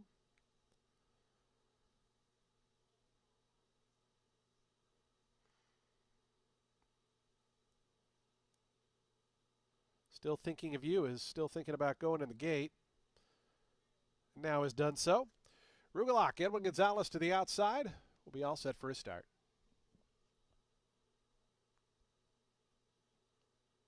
Rugelach coming up and in. They're in the gate. And the race is on. Katie's the lady set for speed. Rugelach has some pace from the outside and down toward the fence. Duboff Castagna also forwardly placed as well. And they're going to cut the corner just in front. It's Duboff narrowly to the lead. Castagna right there. To that one's outside. Katie's the lady. Those are the top 3. Rugelach 4th today. It's about 2.5, 3 off the pace as they run to that first turn. Then comes Princess Bettina to her inside. Silver Moonlight's in behind that, alongside of Still Thinking of You. The 2 at the back early on are Any Port and the trailer Victoria's Dancer. So they run through that first turn. It's Duboff the leader. Jose Ferrer on the engine, a length and a half. And Duboff, speed is up front to the backstretch, a length and a half lead. In that second spot goes Katie's a Lady. They're a length and a half clear of Rugelach, who's under a good hold in 3rd. Castagna now back a spot, 4th to the inside and 4 off the top. Then comes Princess Bettina. Silver Moonlight starts to make a little bit of progress on the outside, is now moved up into 5th and drawn within 5.5 of the lead. It's a length more back to Still Thinking of You. Any Port is second last, and Victoria's Dancer trails. 46 flat for the opening half mile. Duboff has had to work for that lead. Rugelach now moves up into a clear second up on the outside. Katie's a Lady is back 3rd, 3 off this longtime leader. Then comes Silver Moonlight, who's given the cue, pushed along 4th, still 4.5 off the top. Princess Bettina in a touch of traffic, trying to launch from the back. Any Port of Victoria's Dancer. Duboff around to the top of the stretch. Rugelach getting closer on the outside. Duboff still the leader, cuts the corner just in front of Rugelach. Silver Moonlight 3rd, about 3 lengths off the lead as they have a final furlong left to go. Rugelach takes over. Silver Moonlight up on the outside trying to come after that one. So the 2 favorites 1-2 by the 8th pole. Princess Bettina tries to rally up into 3rd. Final 16th to go. Silver Moonlight. Rugelach tries to kick back toward the inside. Silver Moonlight in front late. Silver Moonlight to win it. Rugelach 2nd. Princess Bettina 3rd. Victoria's Dancer up for 4th.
Nine, 10, 4, 8, and 7. 9, 10, 4, 8, 7.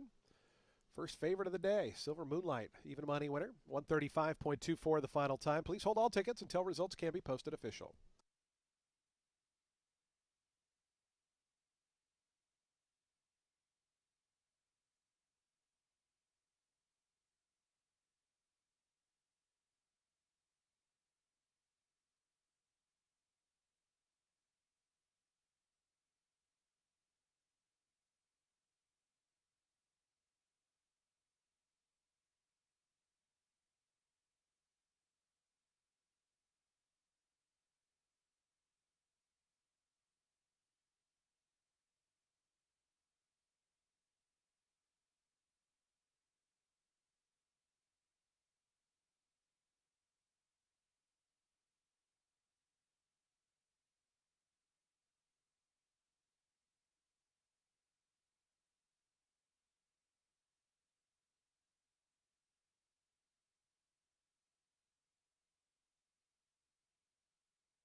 910 487, still unofficial.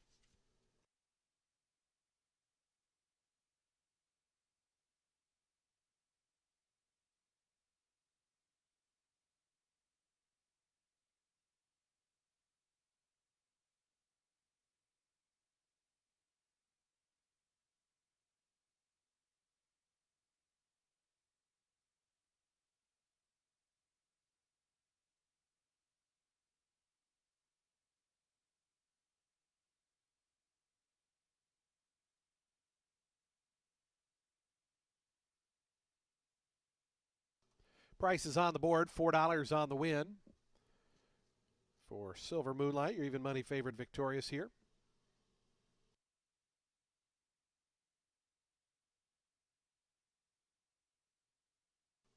The high five finally hit today. First favorite of the day. $681.90. Silver Moonlight, your 7th race winner, 4-year-old Greyhound filly by Liam's Map out of Neck of the Moon. Bred of Kentucky by Delridge Farm, LLC. C2 Racing Stable are the winning owners. Saffy Joseph Jr., the winning trainer. Micah Husbands aboard for the winning ride. Silver Moonlight up in the final strides to score here in today's 7th.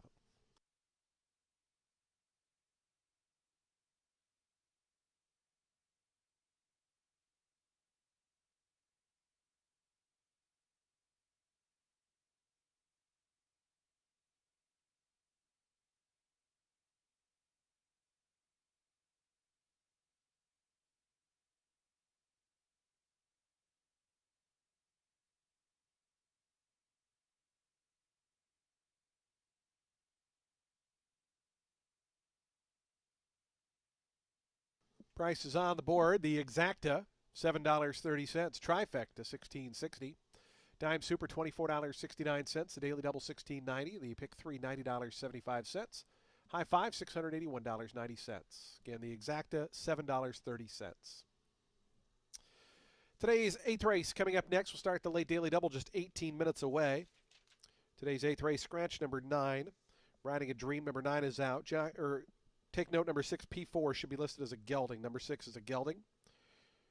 Post time for today's 8th race. We'll start that late double. 6 furlongs in the main track in 18 minutes.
Race 8 is for 3-year-olds and up, which have never won a race other than maiden claiming or starter, or which have never won 2 races, or an optional claiming price of $16,000. They're going to be going 6 furlongs on the main track.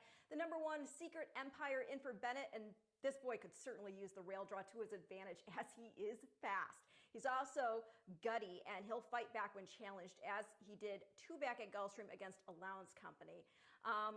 He's making a first off the layoff last out, going 6.5 furlongs, did not break well from the 5-hole, says bobbled, looked worse than that to me. And yet he flashed speed once he regained his balance. But the start, along with being a first off the bench and the extra half furlong, it all took its toll. I do think so long as he breaks sharp here today, with that recency, cut back to 6 and getting a weight allowance, he could wire under Ferrer. The 7, Impacto. Well, he does look mighty tough as well. He's one of 2 entered for Ariegata, and he's got some impressive credentials. He's running the money over the main track here in 8 of 11, 6 of those wins, including the last 2 times he ran here. When last over the surface, in fact, despite being drawn to the far outside and making a first off the layoff, he ranged up over an honest pace to prevail by 1.25 lengths in an optional 100. And that race included another Bennett runner, a horse named Life is Precious, who went on to run 3rd in the Big Drama Stakes. So yes, Impacto is a formidable racehorse, but is he the same racehorse?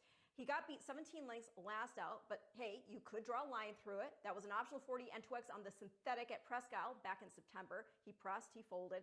He's now freshened back up, back to a track he loves, and at a sprint. But is there some chess playing going on? Why in for 16? Gonna wait and see with him. The number 6, P4, is in for Yates, has not run since finishing 2nd in our sophomore stakes. A well-beaten 2nd at that, but hey, the winner was Macho Music, who went on to win the Grade 2 Pat Day Mile. Also in that race was Madhouse, who finished 4th, and he later went on to win the Grade 2 Gallant Bob. So we'll use him to complete the top 3, which is 176 in race 8.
The horse is onto the track, post birding for today's 8th race. We start the late daily double in here.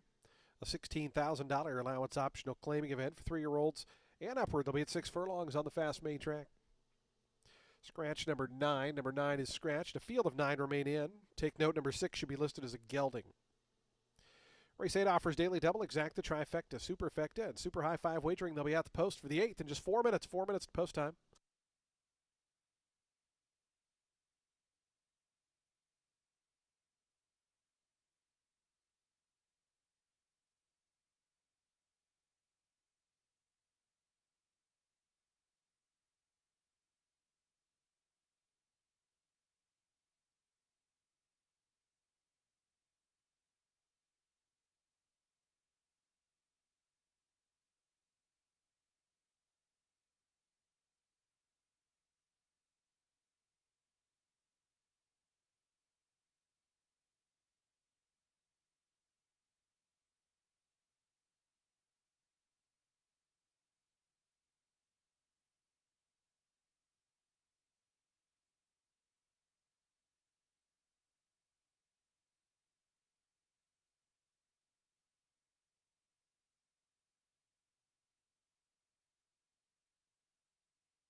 Two minutes to post time. Today's 8th race, 2 minutes away.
The horses are approaching the starting gate. Today's 8th race, 1 minute.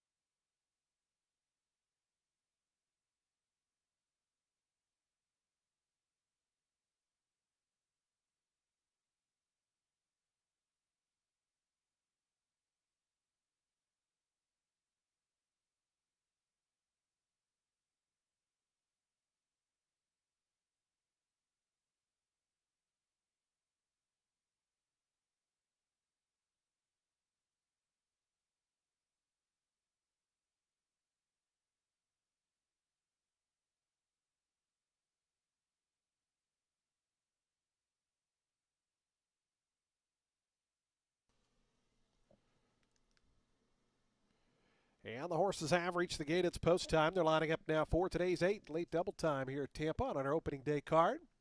Don't forget, back at it on Saturday. Just racing Wednesday and Saturday this first week. Fridays will be added to the mix next week. My Man Woody coming up right now at 13-1 odds. Your favorite, number 7, Impacto, 9-5. 5-2 on the 6, P4, and 5-2 now, Secret Empire down on the rail. Here's Snow Name moving up. Impacto coming forward. Messi the Great and Maxi Match are going to be the next two. The final one will be Trafalgar's Hero. Will be all set for a start. Marcos Meneses and Trafalgar's Hero for the Jan Arnett barn. Maxi Match coming up. Trafalgar's Hero to the outside. Ready to start the late double. They're in the gate.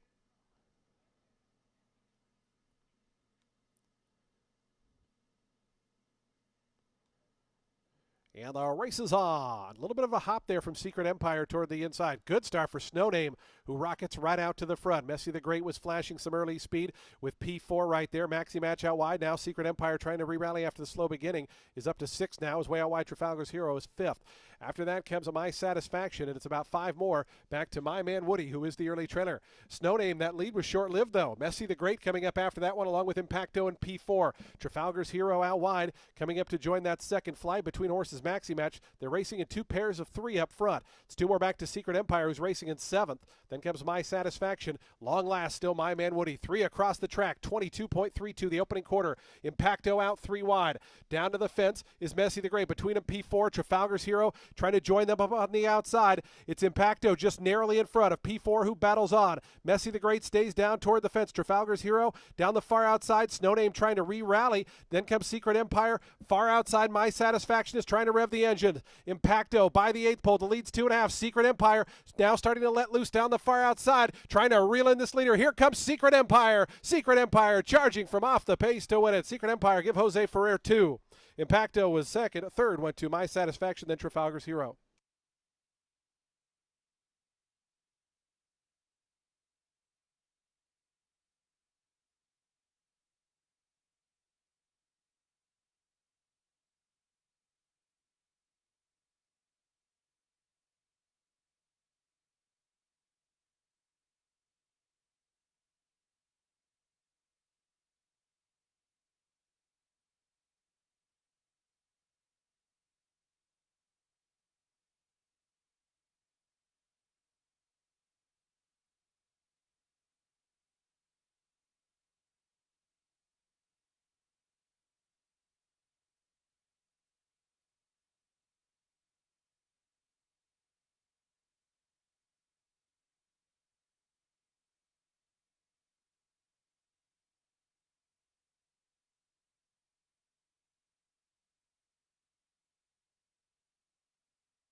One, 7, 2, and 10. 4-1 winner, Secret Empire. 4-5 favorite second, Impacto. Third, number 2, My Satisfaction at 99-1. And number 10, Trafalgar's Hero, fourth at 10-1.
Another win on the card for jockey Jose Ferrer, this time with Secret Empire, who rallies from off the pace to win.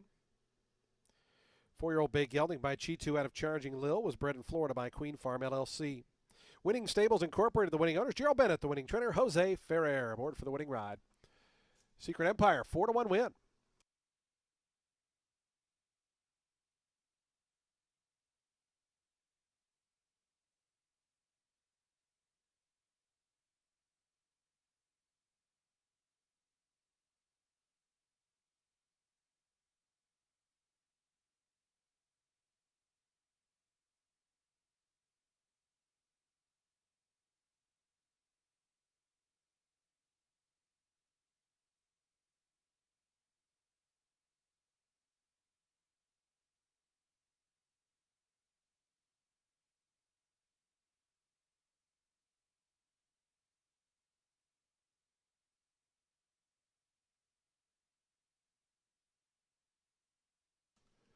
Price is on the board. That exacta, $8.20. The trifecta jumps up to $168.30 with that 99 to 1 in third. Dime Super, $244.24. The daily double, $10.70. Pick 3, $33.75. Nobody had the super high five, so $2,090 will carry over into the ninth and finals. We get set to close out opening day here. We're just 24 minutes away from the ninth and final. Scratch 3, 11, 13, and 14. 3, 11, 13, 14 are scratched. The 12 Mackenzie's Nova does draw in and will run. So we'll have a full field of 10 to go a mile. We'll close the show here on opening day in 24 minutes.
Race 9 is going to close out our opening day card with a 16 claimer for 3-year-olds and up, set at a mile on the turf. The number 2, Smart Striker, entered for Carlos David, getting Sammy Marin aboard.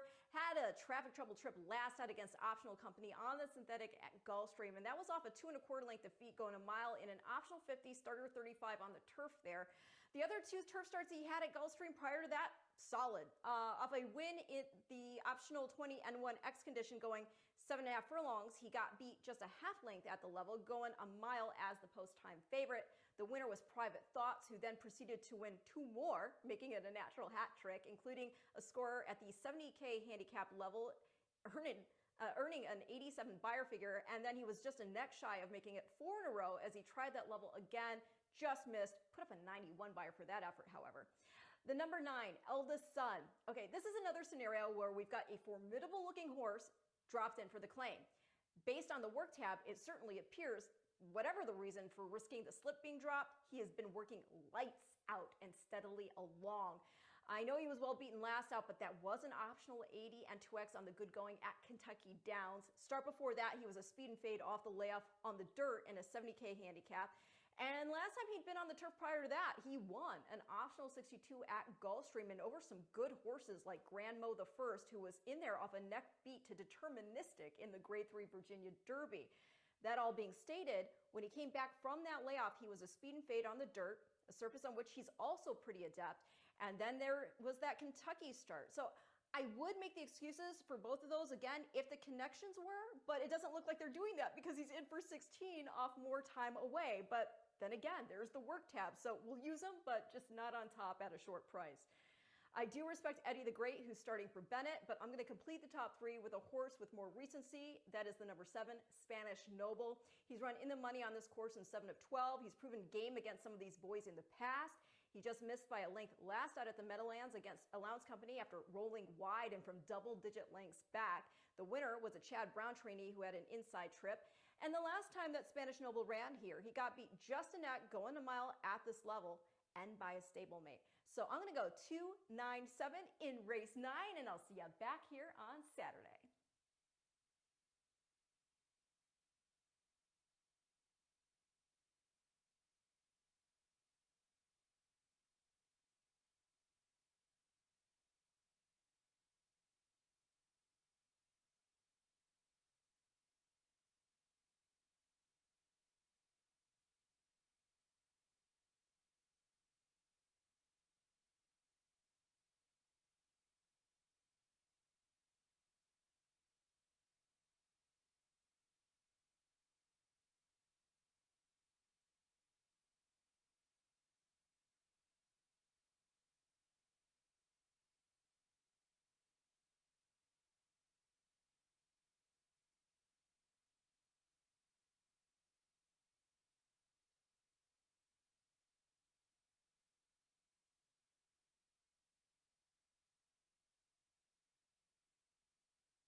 The horses stepping onto the track post-sprinting for today's ninth and finals. We get set to close out day number 1 of the season here at Tampa Bay Downs.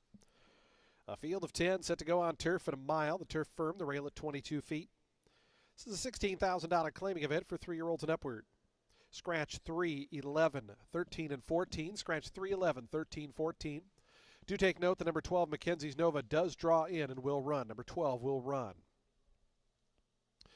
Race 9 offers exacta, trifecta, superfecta, and super high five wagering. We have a super high five carryover, $2,090. Post time for the ninth and final in 6 minutes.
Two minutes to post time. Today's ninth and final race in 2 minutes.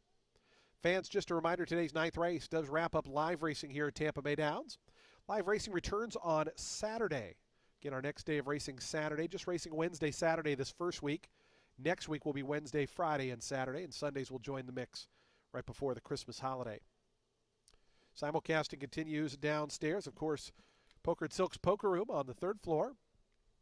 We'll be going all afternoon and into the evening night. So be sure to stick around and join us here at Tampa Bay Downs. 2 minutes to post time.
Approaching the gate, just 1 minute, 1 minute to post time.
And the horses have reached the gate. It's post time. They're lining up now for today's ninth and finals. We get set to close out day number 1 of the season.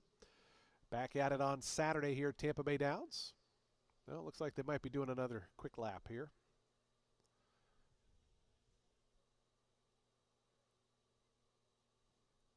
Actually appears like they're working with the starting gate here.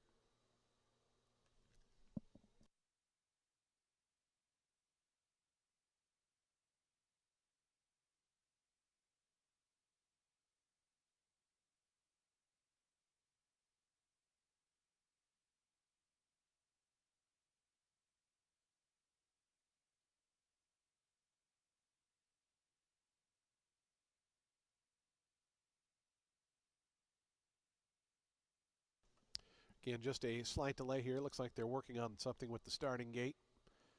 Stand by.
Again, just a slight delay here. There's a starting gate issue they're working on right now. Hope to have that remedied here momentarily, but just a slight delay here with the start of today's ninth race.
Again, ladies and gentlemen, just a slight delay here. Working on a starting gate issue. Again, a slight delay here with the start of today's 9th race. We appreciate your patience. The starting crew working to get this remedied as soon as possible. Again, just a slight delay here.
Horses now heading toward the starting gate, so we should be set to load for today's 9th and final.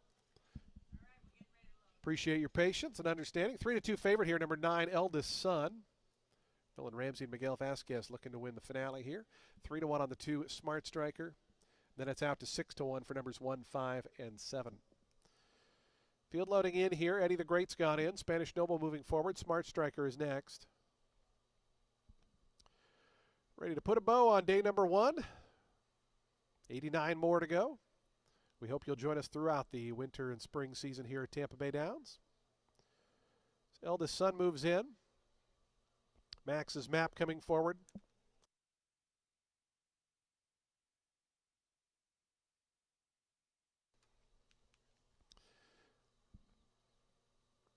Power Attack, Pando, and Mackenzie's Nova going to be the final one to join.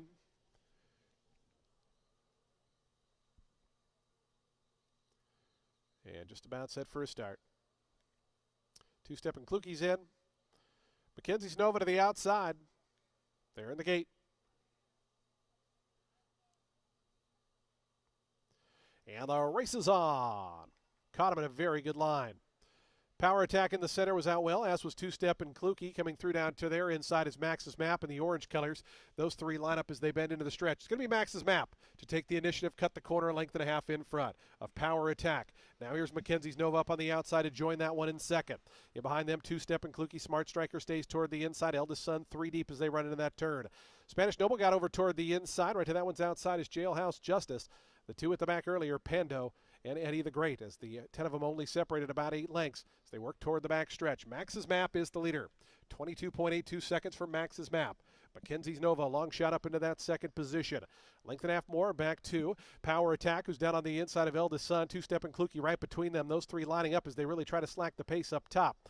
On the far outside, Pando starts to make a little bit of ground with Spanish Noble down to that one's inside. Right alongside of that one, Jailhouse Justice. And at the back is Eddie the Great.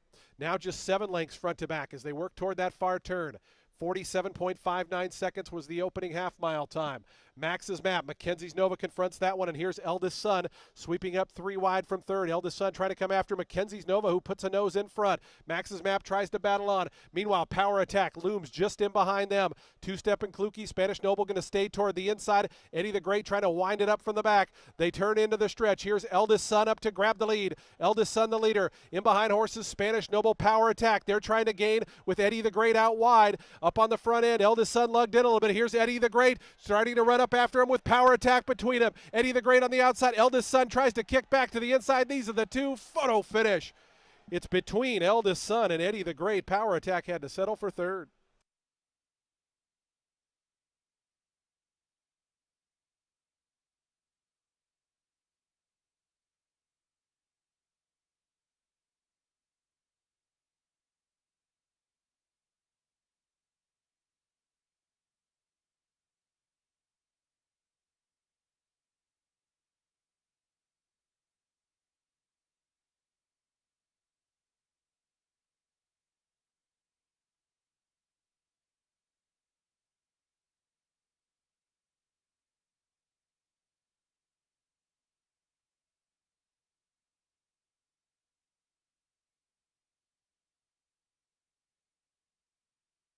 Photo finish. Photo.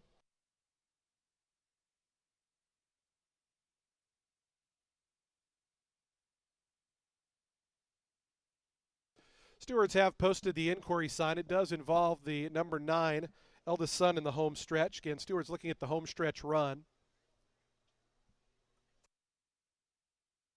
Again, a Stewards inquiry. We haven't seen the results posted yet. The inquiry, though, looking at the 9 down the home stretch.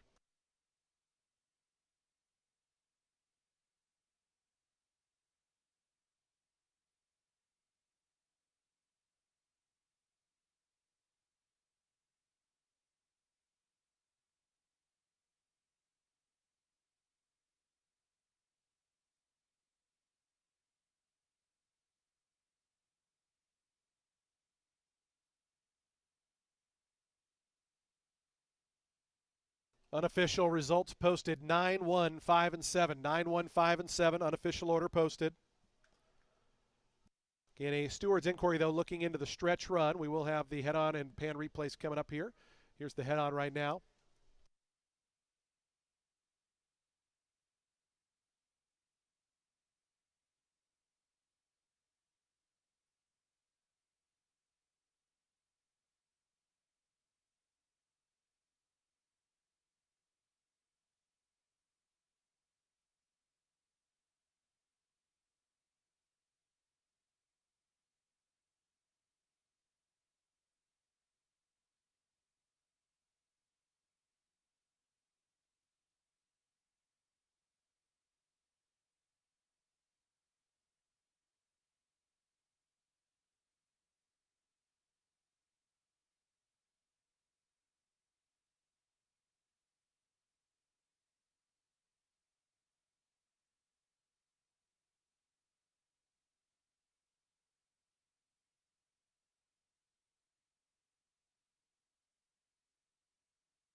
Again, 9-1-5-7 unofficial.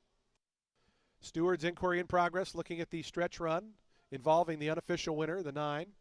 There's the gray and the turquoise cap there.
Again, a Stewards inquiry in progress, looking at the stretch run involving the unofficial winner. Please hold all tickets.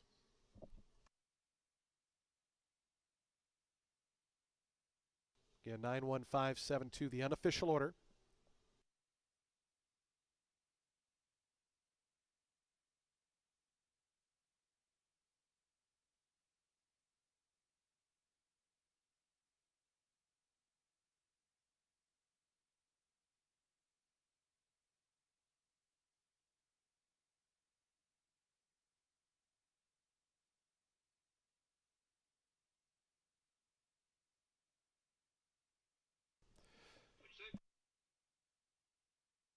Stewards have ruled there will be no change to the order of finish.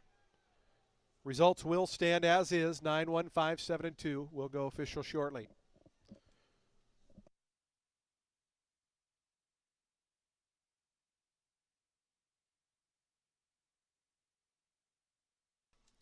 Into the winner's circle goes eldest son. 5-year-old Gray Roan Gelding by Into Mischief out of Sorella. Spread of Kentucky by Godolphin. Doherty racing the winning owners. Nolan Ramsey the winning trainer. Miguel Vasquez the winning rider. Results are now official. 91572 official sign on the board.